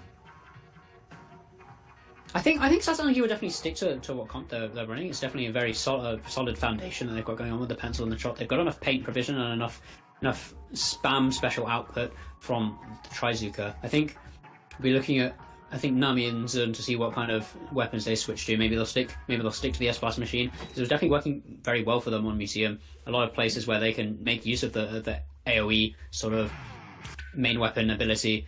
I think definitely going into Mako they'll look to do the same, because AoE is definitely favoured a lot more on Mako Mart. As we've found ourselves with another communication error, so we're going to have to stall for just a bit longer before we start our game number 2. But Dory, what do you think? Definitely Nami and Zun have looked very strong on the front line, but do you think there's anything they might be able to change up to sort of secure their victory, or do you think it's really all or nothing we can't do to sort of pick themselves up and put themselves back into the set? I do think it's really interesting. There's a good chance. We know how strong some of these players on the side of Sata Andagi are, solid plus players and whatever. But as long as Nothing We Can't Do manage to stop the people dropping in on them from an angle they aren't looking at, which is much easier on Museum compared to Makoma for sure, then it's going to be quite hard to push back against it. You have the Zuka on the point Sata Andagi, but just now we saw that the Zukas were not always popped at like super good positions to make use of how powerful they are. And nothing we can't do with that sort of agility is very unlikely to get caught out by by just like a random sleeper. They'll know that it's coming, and then therefore be hard to pick out. It's very interesting. I do like Octobrush. I do fancy, Octobrush Carbon chances as a pairing, as a frontline pairing on this map. It is just really fun to watch a Carbon go absolutely apeshit on other people on Makobar. So entertainment is what I'm out for. And to give some more entertainment while we wait for the lobby to get set up again. Chat, I want to know what you think. What was your favourite Splatoon 1 kit and why? So what was your favourite Splatoon weapon, sub, and special combo? Because there were quite a few interesting ones, I think. Off the top of my head, I think Cherry H3 was definitely a fan favourite. Beautiful kit that had with the splash wall and the bubbler. I was going to call it Big Bubbler for a second, but yeah, very strong kit that Cherry H3 had. I was a big fan of that. So wondering if chat has any opinions on some of the kits we used to have back in the day. Tori, do you? I know you didn't play the game, but do you have any kits that you loved off the top of your head? This is a really funny thing because all I know about competitive Splat 1 is quick respawn Lunar Blast, right? Like no one wants to talk about that anymore, but that was absolutely such a devastating pick back then. And it's a good thing that quick respawn doesn't quite work in the same way. However, Tacticooler kind of makes it do that, So, and we know we've got a Tacticooler player today. It is very interesting the kind of speed with which Tacticooler allows people to play has made a big difference in Splatoon. In competitive Splatoon for sure. Whether it's a good difference or not, I feel like players recently have been tiring of this, right? Like the whole jump in and fight attitude towards a lot of this has kind of worn out a little bit. That said, I mean Splatoon 1 was peak just because it did make everyone do that. It's so funny. Whenever people go back to Splatoon, like when I like hosting Splatoon 2 battles, for example, and obviously my experience of Splatoon 2 was like low-level competitive, so I don't really think of the same kinds of things that people think about. You see much less Stingray spam, for example, and you see much less missile spam, so everything kind of becomes more and more optimized at a high level, and then you just have to play those things. You just have to play special spam in Splatoon 2, and in Splatoon 1 you have to play super quick respawn style. So it's very interesting. I think when it comes back, when we get future iterations of this franchise and we look back on Splatoon 3, I genuinely wonder whether people will think that Tacticooler was a good thing. Yeah. Definitely different game for them than what it is now. It's almost like night and day in a sense. Splatoon 1 really was so different, but I feel like there's the nostalgia element, and then there's also like the gameplay as we've discussed. So many unique kits, so many different kits, so many interesting sets of weapons and specials and subs. And I noticed someone said in chat, bring back Seeker Rush. I forgot about Seeker. Oh yeah, My beloved.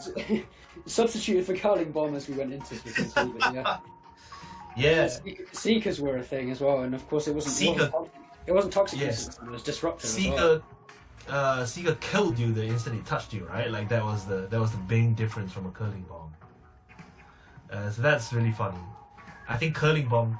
You know that challenge where you play angle shooter and it is a one shot. I think that is probably what is closest to the spirit of Splatoon 1 for me. Just like ridiculous, goofy shit, and it's funny.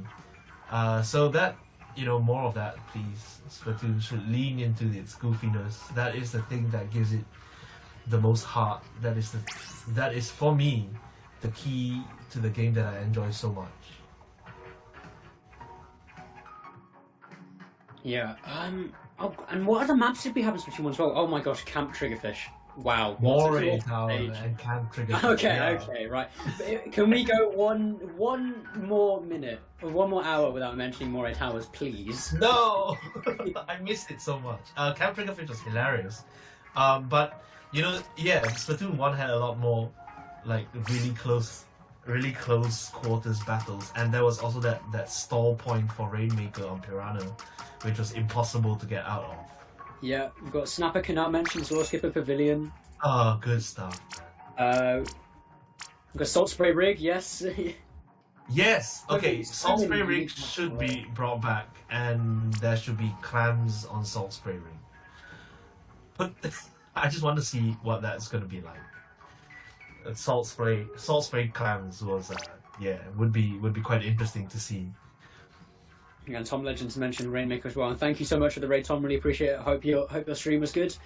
Yeah, Salt Spray Rig was definitely one of the most unique maps that we've seen in history. Definitely really. something, yeah. No, I do wish I had a Wii U. I did consider buying one like about 5 years ago during the first lockdown period. I was like, you know what? What if I bought a Wii U? And then I just never got around to doing it because I started playing Splatoon 2 so much more instead of actually committing to buying Splatoon 1. So yeah, there we go. I never got to play it. Sad.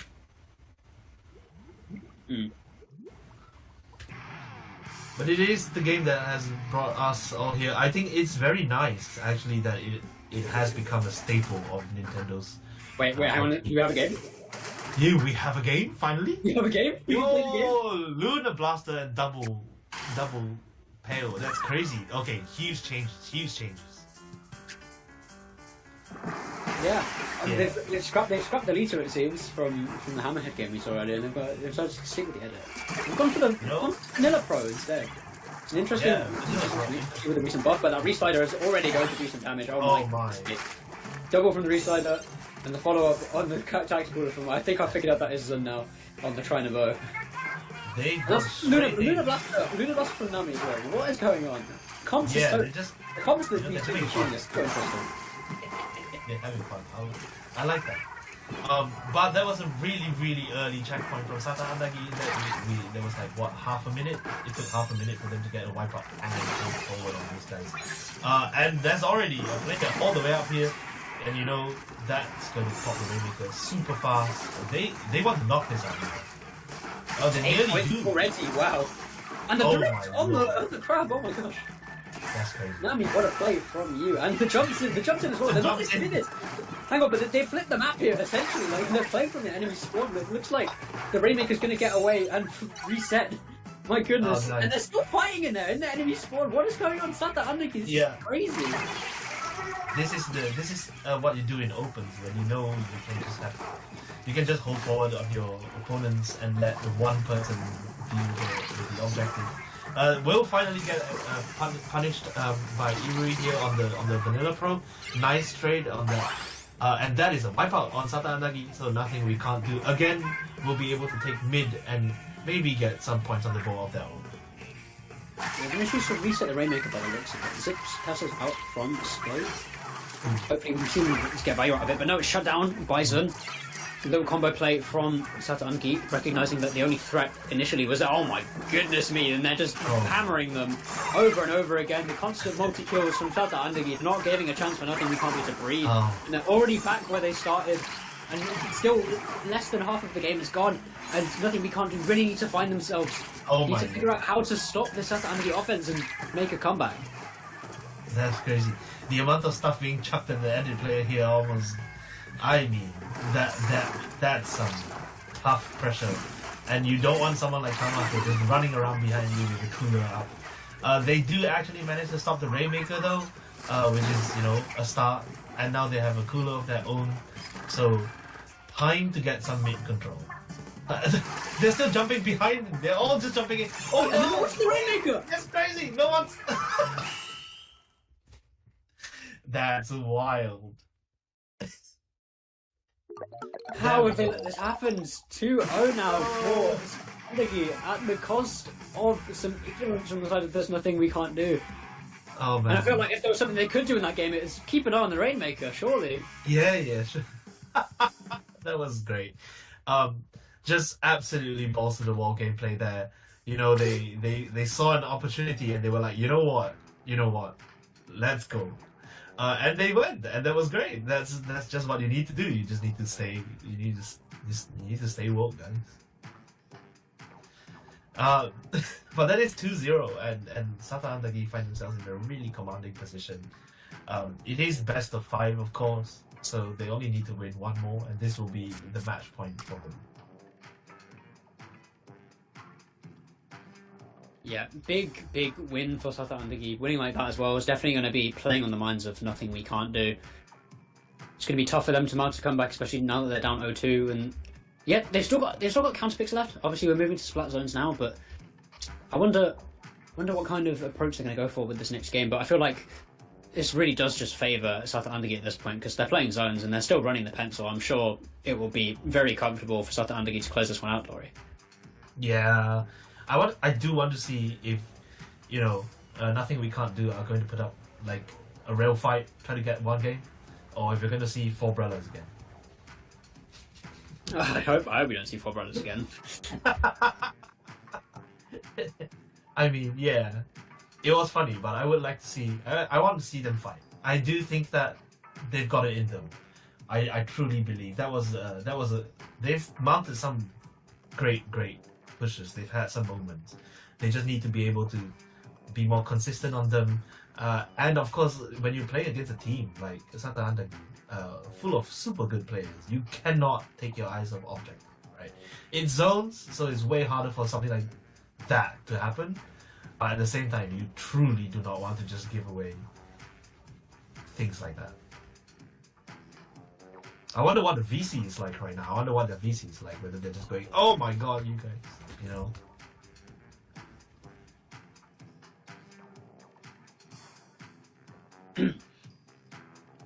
Yeah, I'm sure they'll be quite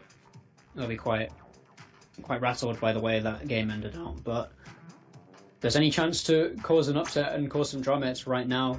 Reverse sweep potential on the cards. There's always a chance for nothing we can't do to find their way back into this set. As I believe our counter pick has been decided to be Flounder Heights. Oh my. And again, another map that has changed so much since it was first introduced in Splatoon 1, Dory. Yeah. I remember when this was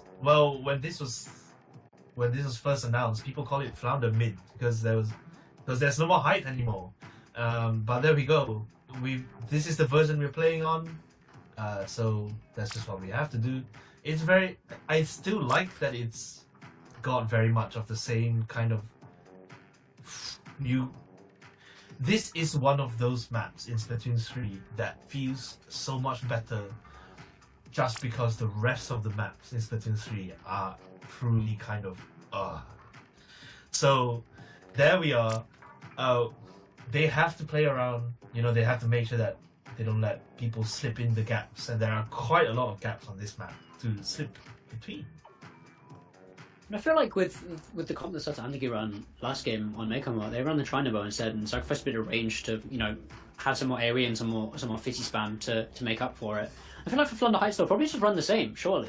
Because the map's so much smaller and with so much change in elevation, I feel like Zun's Trinabo is going to just thrive here. Combined with the Blaster, whatever Nami runs, whether it's the S-Blaster or the Luna. Either way, Nami's definitely going to be finding value, and I think Zun will as well. And I think this, again, I think Sata Andagi's biggest strength is their flexibility, the fact that they have Sadie, who can play both the pencil and the edit, so they've got good range coverage for the long maps, and they've got Zun and they've got Nami who can flex onto most mid lines and front lines as they see fit. And we've got it here, we've got a mini from Sadie and we've got the Crab Stamper from Nami, I believe. Very nice. I do like a good bit of mini gameplay. Mini is always fun, especially Zimmy, very strong with that. Bubble. Flounder Heights double zone map is one of those things that can actually just be so stalling, because it is quite hard. If both teams are fully up, it is quite hard to get everyone Actually, this looks like nothing we can't do with an early advantage as well. Running straight into the enemy bubble to pop that will get punished. And you see, you know, quite differently from the previous match, no one's put any points on it. This will actually take a while. Yeah, trades out at the moment. A bit of a neutral game going on. Neither team wanted to give up ground on the midfield, but Tamako is going to get taken down below the bridge. And Porion's looking to find a second pick onto the mini. Just going to get away with their life, but that is full mid control now for nothing we can't do. A good start. Not a lot of penalty knocked off from the side of South Andagi either, so it looks like that nothing we can't do. We're going to rack up a few points on the board. Not if this flank from Navi doesn't get shut down though. Trying to stall away. Oh, wow. This Nami is looking for any kind of pick, any kind of stalling, and I think they're doing just that by grabbing the attention of the Nothing We Can't Do members, but it's shut down by Cleobot, and this is going to open up the map surely for the side of Nothing We Can't Do, as Tamako is going to fall down off the bridge onto that left-hand side. And again, a neutral game, but still in the favour of Nothing We Can't Do because they still got this pressure, and they're going to set up a crab very soon. Very, very nice for Nothing We Can't Do actually to cover some of those flanks. As I said, there's lots of gaps to slip around. Really nice use of trap. They know that they're going to get rushed up on. And finally, it will be Sata Andagi putting their point on the board. You know, they had like basically no penalty anyway. And they'll choose through this lead very, very quickly. So, and now we're going to combine to get that kill onto Cleobot. That's no crab for the moment. Suka from Tamako as well as Skaze trying to grab some attention in the bottom of that court, but it looks like Nami and Zun are still going for taking more space, and that's a double for Nami, looking for the third Cleobot, trying to avenge herself, but not quite. That's a clip for Nami and the Booyah to follow up. Porion's trying to hold things down on top left, but it's looking like Sata Andagi are running away with this game, Dory. Oh man, that facing the camera and going Booyah like that, they knew, they know that they're doing, oh my. Oh, that's adding insult to injury right there, and that, you know, I don't know if they'll actually be able to get to the zone in time to even neutralize one, and they don't. So that's 3-0, very, very clean. Nothing We Can't Do actually looked like they had a good hold on the game, but then Sata Andagi just kind of flooded back in. There was nothing to do.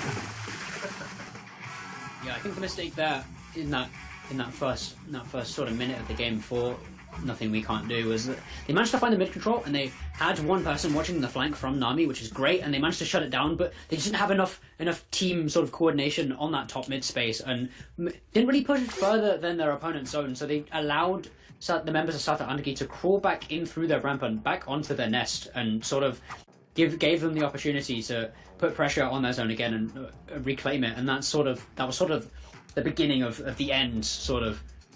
Yeah, they couldn't. There's nothing we can't do. Pressure afterwards. It was a snowball. But very, very well played from. There is nothing we can't do. Just like very, very bravely fought.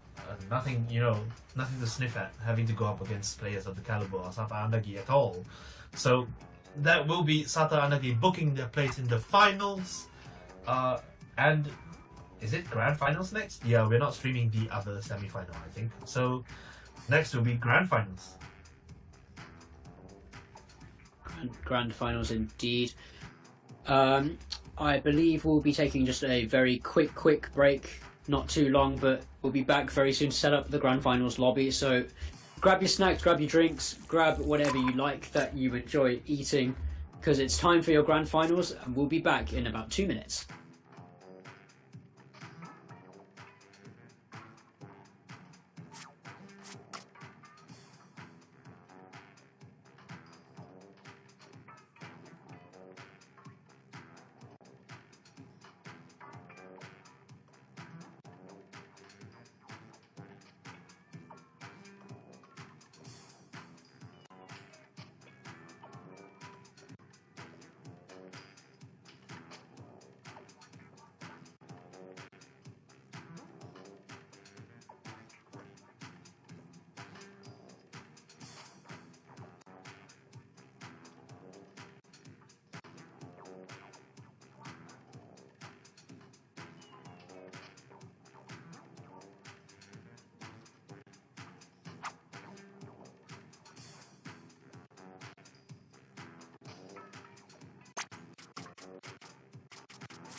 Hello everyone, we are back for the grand finals of Splat-Ten.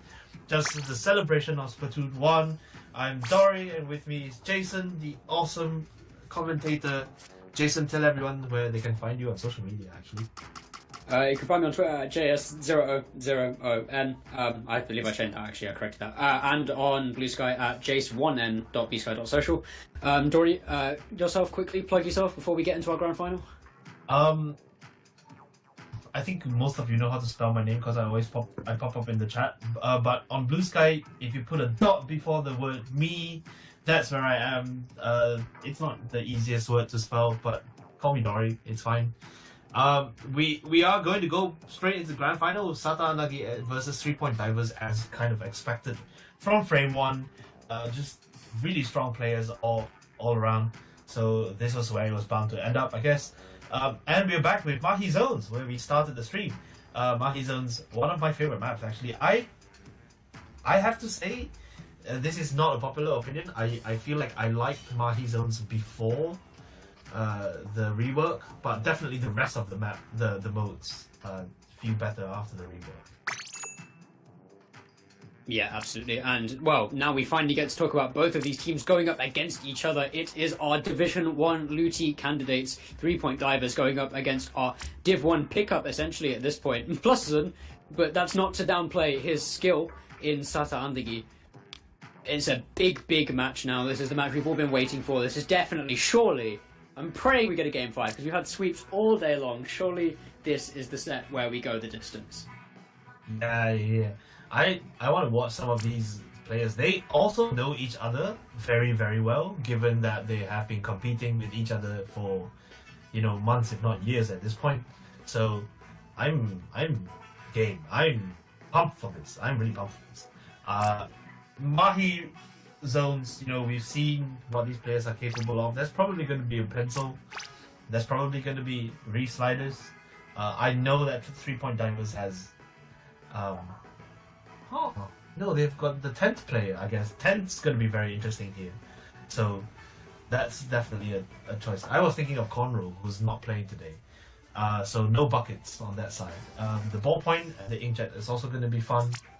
Just fun all around. I can't imagine this match going to a knockout, actually.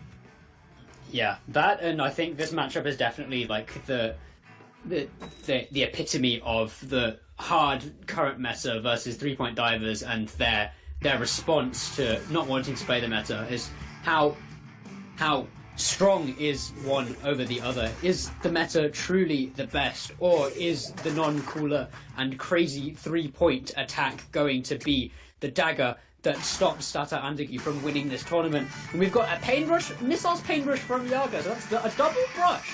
What is going on? Every time 3-point divers play, they do something that I just can't believe. They do something, and most of the time it works. Let's see if it does this time. Very, very early, actually, they just go down. So, not too bad. It's only 20 seconds in. They have time to recover. Sata and Nagi are now taking really, really fast positions, and this crab is going to take just delay the entry back into space. Then again, we know that the true game on Mahi really only happens once the terrain changes, and it will in just a second. Water level drops, terrain has opened up, as you rightfully said. Hyper trying to put some space onto the Booyah on the left-hand side, managing to punish it. Akira's now got space to move on this left-hand side. Going to pop the hammer. Going to try and find that one to the zone. He's going to throw it, but it's short, one and short. The splashdown from Robin is not going to do the job, but it's got a zone flip.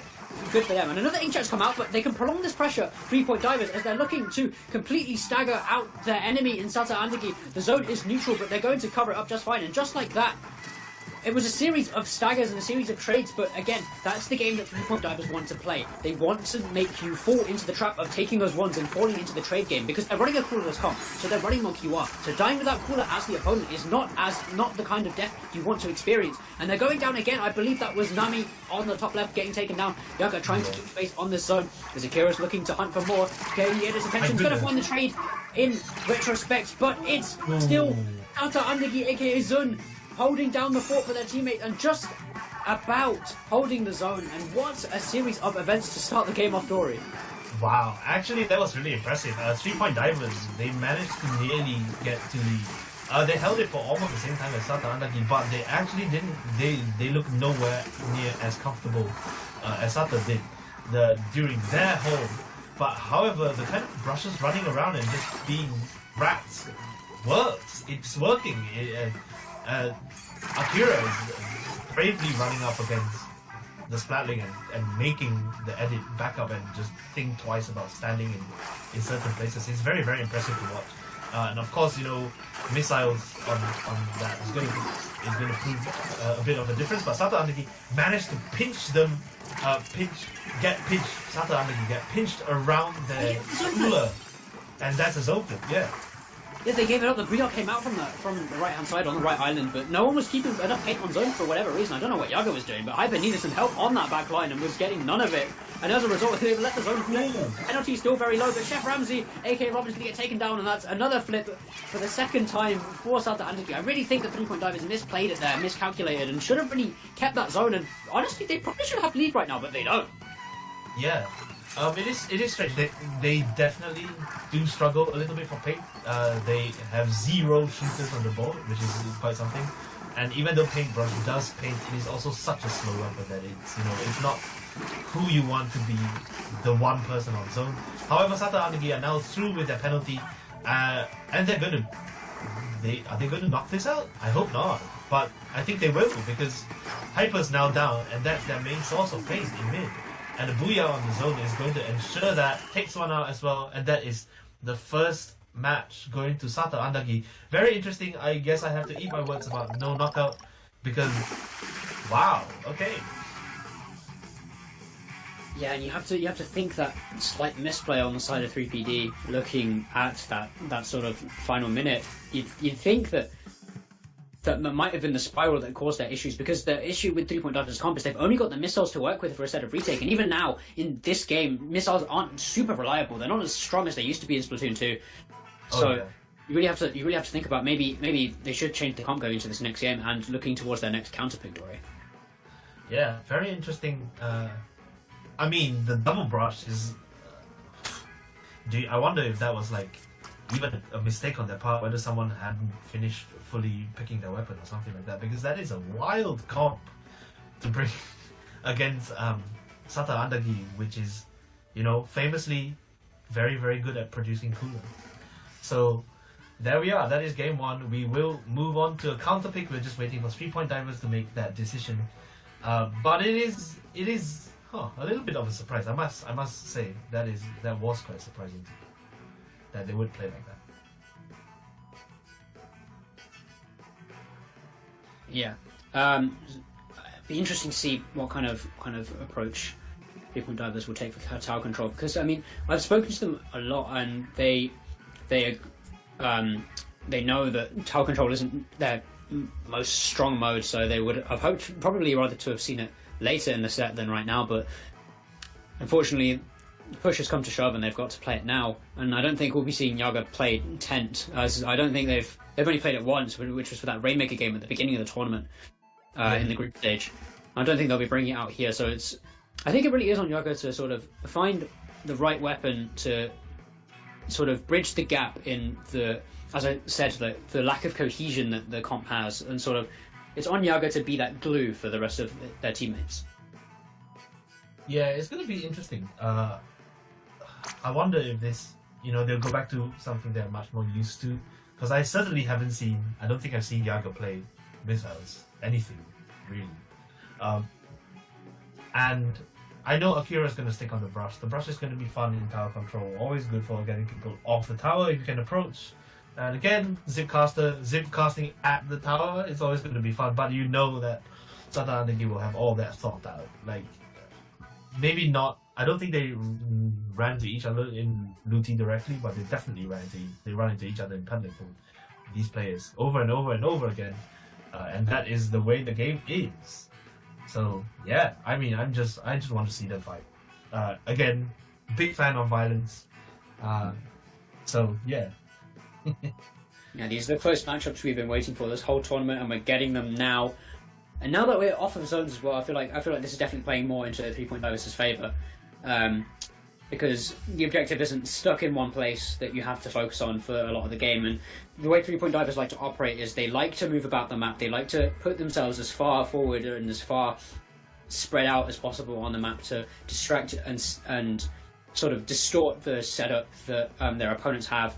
And it definitely did work initially against Sata Andagi, but Sata Andagi very quickly realised that, well, they're not looking at the zone, so we can just put paint on it and it'll be fine. But yeah, that was definitely a misplay there, actually. And that's not the case anymore, as we're moving into our tower control and Hammerhead, where the objective is more mobile. This definitely does play into 3-point divers' hands. Yeah, I'm very interested in, Hammerhead being such a straight map as well. They're going to have to fight uphill into just that. I mean, you can see Hyper's going to be using that inkjet a lot, but Sata Andagi has very, very good Zuka players, things like that. It's going to be truly a challenge, I think. Yeah, and on to Hammerhead Bridge, as we discussed earlier in the stream. Very different to what it looked like in the original game, but for now we're going to have to deal with the complete version. I'm sure some people definitely appreciated that, while others sort of frowned upon it. And we're going to a more standard meta comp from Sata Andagi now, shifting away from the edit, going onto the pencil, and we're seeing Zun and Nami run the S+ on the machine once again. Oh, very interesting on the side of 3-point divers. Akira's abandoned the brush, choosing to go for the decaf. Just takes more space, paints better. I guess that's what we need. The Dreadbringer, which is a weapon that I think Conroe normally takes on these guys. Wow, look at the difference in the opening. 3-point divers getting that early wipeout and therefore kind of negating the use of the cooler that Sata Andagi already had. Very easy to stop people from dropping as well. If you have a decaf right there, you can always, that by the time they have reached that part of the map, the spawn armor will have gone, so you can just pop people out. That is touching the second checkpoint, always useful, and now it's Sata Andagi's turn to try to get points on the map. Looking to work back their way into midfield. Sata Andagi have successfully done that, thanks to Nami's efforts. One is going to go down in the midfield in a second. I believe it's the flanker behind who is responsible for this. I believe it was Chef Ramsey, aka Robin. What a cook that was to keep 3-point divers in contention for KOing this game almost within the first half of it. Reslider from Yaga. No way! And a second onto Sadie. The double from Yaga, looking for the third, and they find it. Oh, Jeff Ramsey will secure it. Huge! Well played. Oh my god, Yaga! He's being chased by a Reslider like that. Never a fun experience, and it really made it count. Hyper's just chilling on the tower right now. Akira here with the decaf, really big, huge picks. And they will be very, very happy with that. They will be very happy. All the way to 18 and the trail Viper on his way down. Oh my goodness. What a push from 3-point divers. That's the aggression we want to see.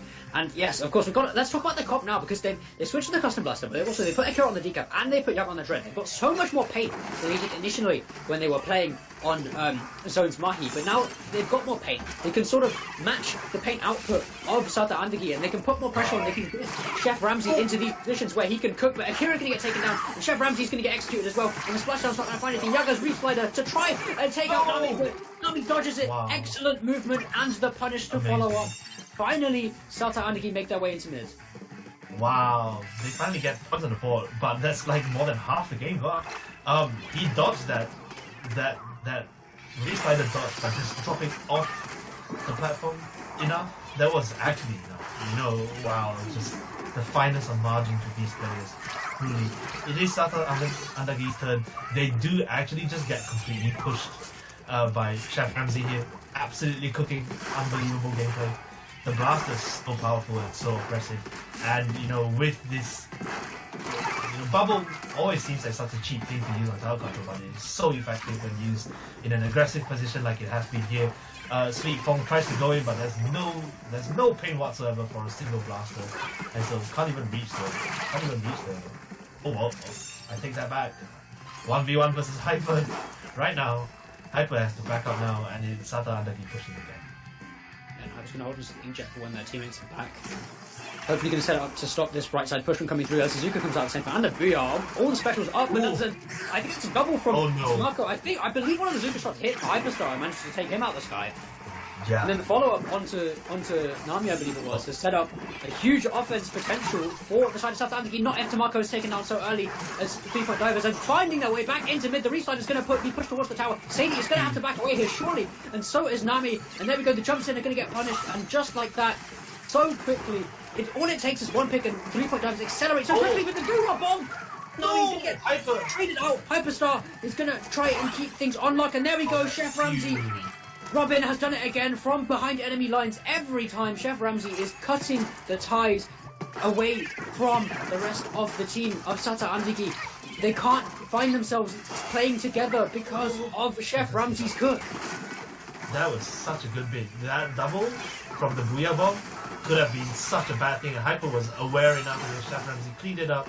These wipeouts have been devastating on the side of Sata Andagi, just being unable. You hate to see Reese Slider actually just winning that matchup. Absolutely wild. And they now know that about that's going to be it, I think.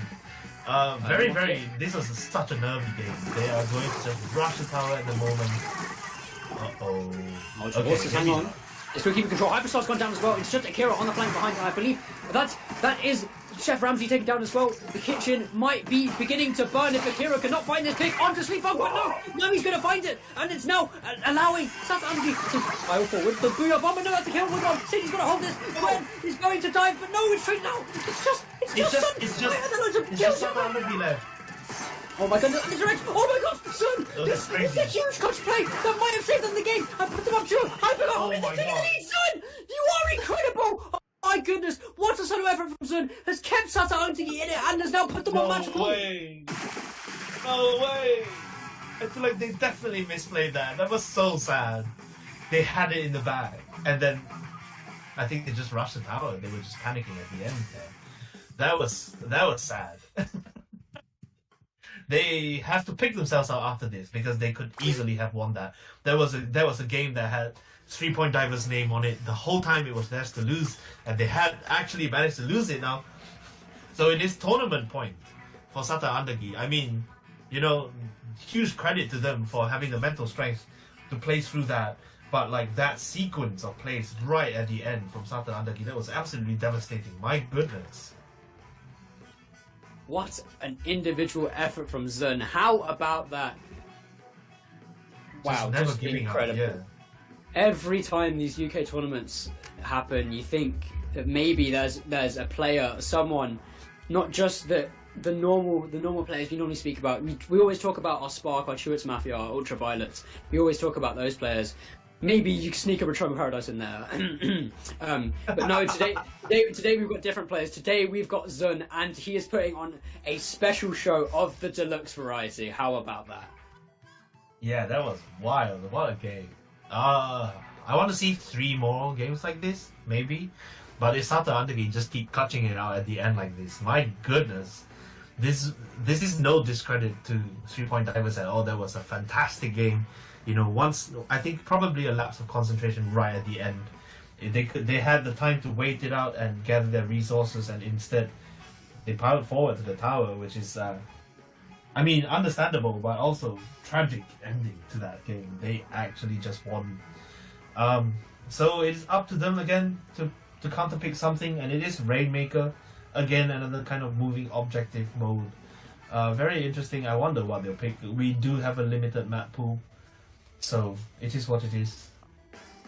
But fantastic game so far. It was a good first game and an even better second game. Let's see what the third game is going to be like. I just want to highlight again, wow, what a play that was. Genuinely outstanding stuff.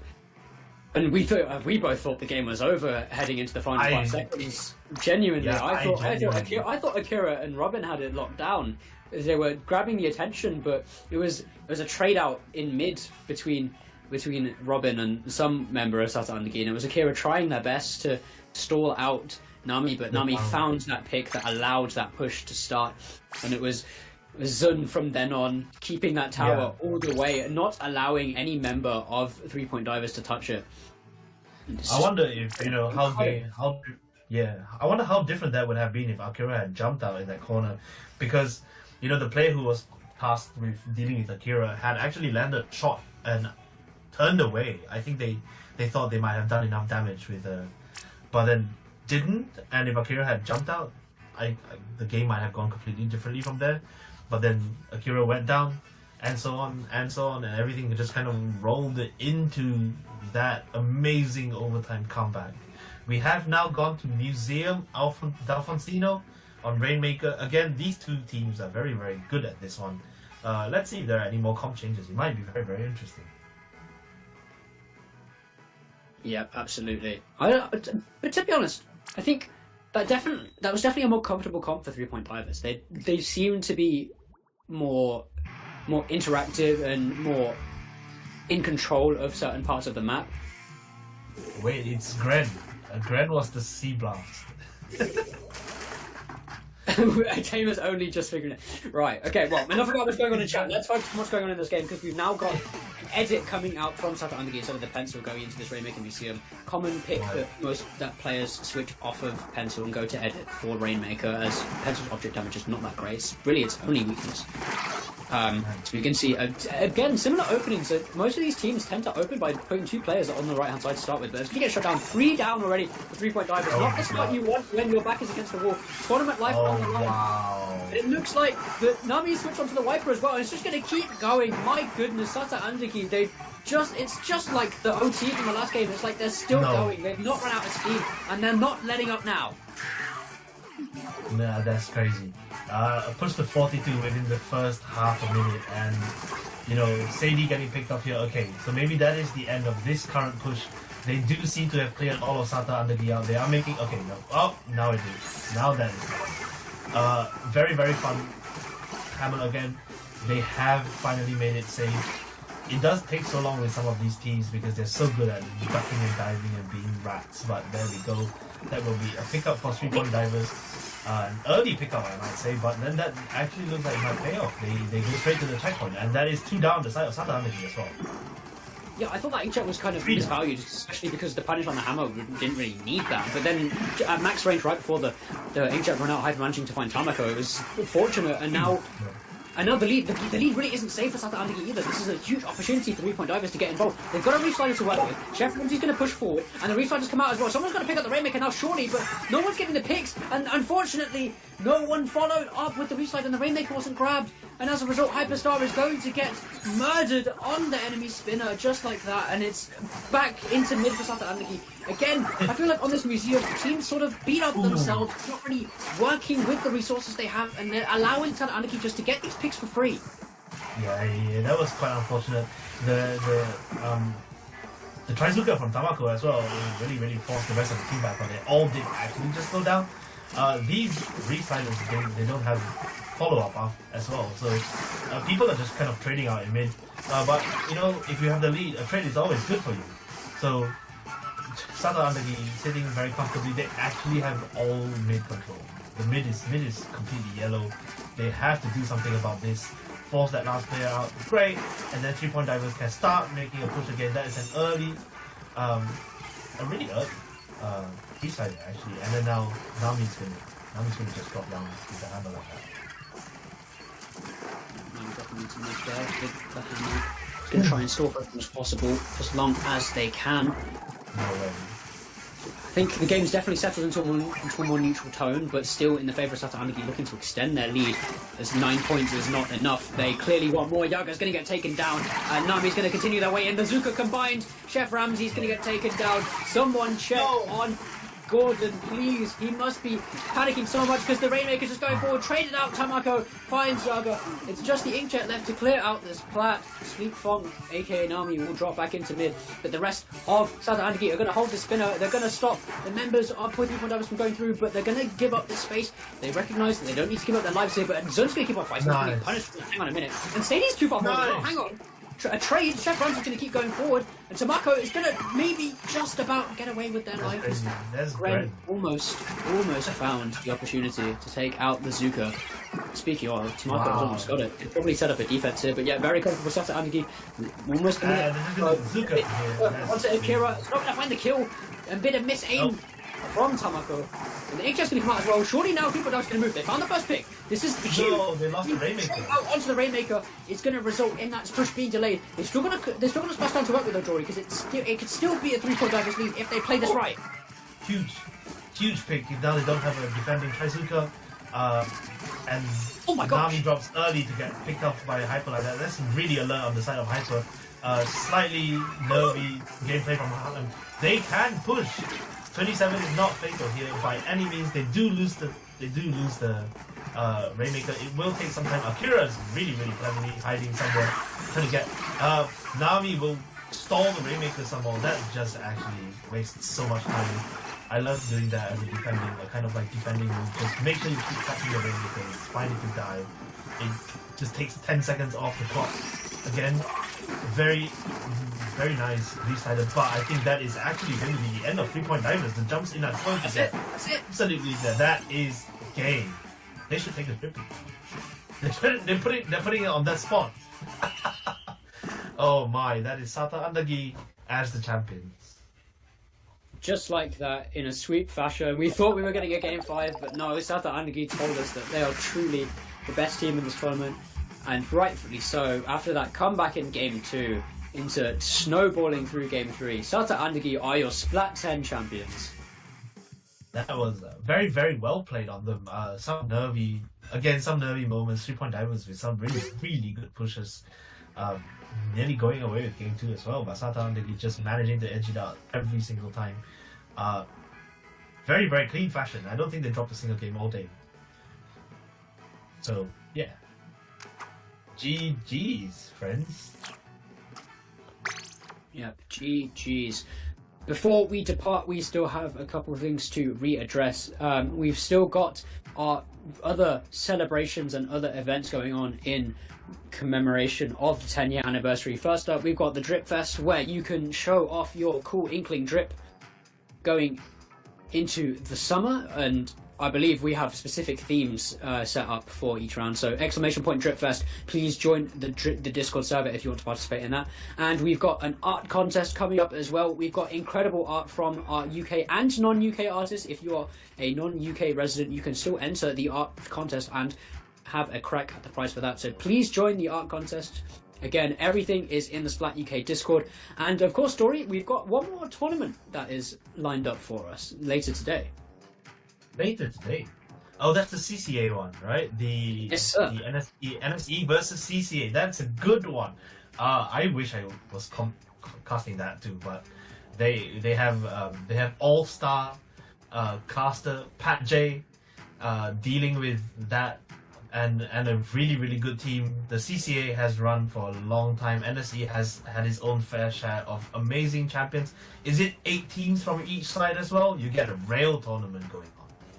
Yeah, the top 8 teams from the United States and the top 8 teams from the United Kingdom are going to duke it out at 6 p.m. BST on Dapple Productions. Please watch Collegiate Crossfire.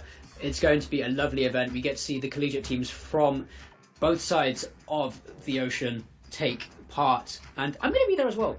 My team, Tentacle New Geek Bound, aka University of Manchester. Oh yeah.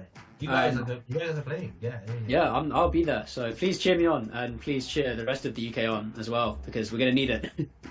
It's going to be fun. It's genuinely going to be fun. Some of these players have been working so hard and improving so much. It's great. It's always great to see. This is the new generation of. This is the next generation of Splatoon players coming up and coming Splatoon players, and they will want your support. So yes, get on that. That's going to be great. But go and have a break. It's a sunny day. Get some sunlight, touch some grass, and then we can come back and talk about Collegiate Crossfire. Massive shout out to Pixel Squid for organizing this. By the way, Pixel has carried UK Splatoon for so long. Everyone, shout outs, show your appreciation. And also, none of this is possible if none of you turned up to your local Nintendo meetups. Like I know the Switch 2 comes out next month, so the good thing about the Switch is that you can touch grass while playing games. Imagine that. And it's a huge opportunity to meet new people in the community as well, make some new friends, and perhaps for competitive players, find some new teammates for future events. You never know; anything can happen at those meetups. They are very, very fun. But yeah, that's going to be it for the main tournament for Splat-Ten. Dory, once again, we did say at the beginning of the set, but where can we find you on socials, on the space we call the internet? I think I'm just going to paste that in. I'm just going to paste that in chat because it's easier to paste that than to spell it. But I'm primarily on Blue Sky now, so go there, click the link. Oh, I got. Wait, I just got. Well done. Fantastic. It's just whatever. Okay, yeah, just it's no one else has this username on the whole wide internet. Just do that. Just great. And of course support Jason as well, both on socials and for collegiate later. Jason, paste your links if you have some. jason1n.bsky.social, that's where you can find me on Blue Sky. I'll post when I set up my stream if it's working for the Collegiate Crossfire, so please keep an eye on my Blue Sky for that. I'll put my username in there. There you go, and then .bsky.social followed up by that. And yeah, that's where you can find me. Hopefully, you'll either hear me celebrating my ass off because we win, or crashing the hell out because we lost. But either way, you'll get entertainment value. So please tune into my stream later today. If not, please watch the Dapple stream because either way, it's going to be exciting. All of you click on that. All of you click on that right now. It's good for your health. Also, I got timed out by chat. I got timed out by Nightbot. That's so funny.